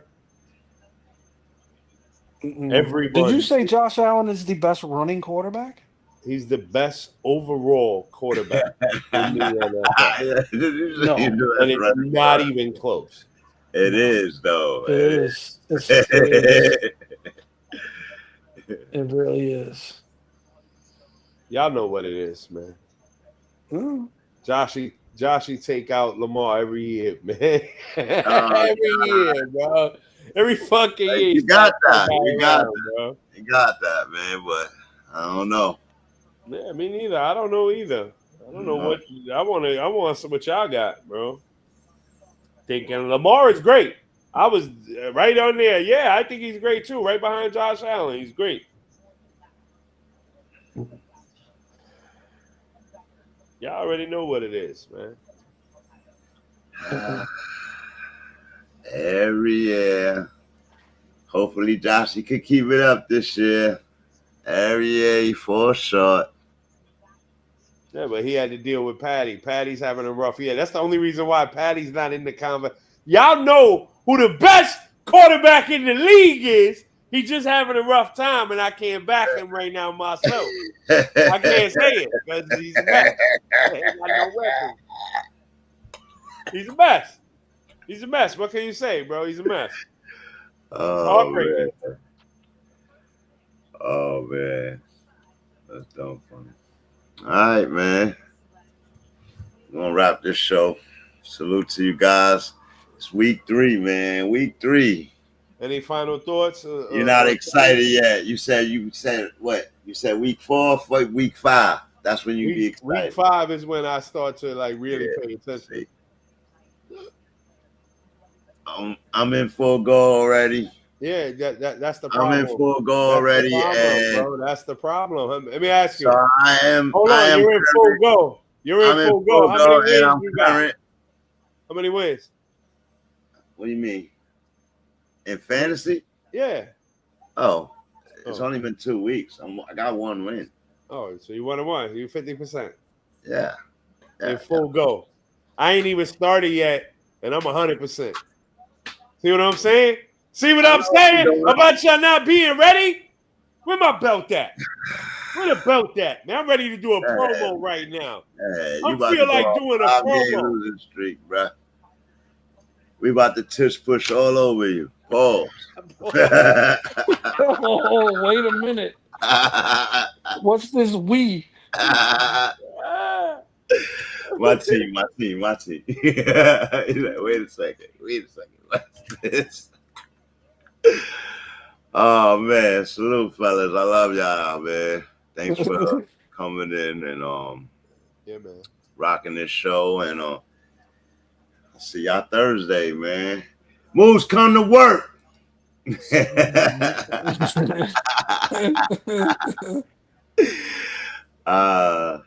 Salute, though, man. Bang! We gonna get up out of here. We'll do picks on Thursday. I'm sorry, Charles. It's a little late.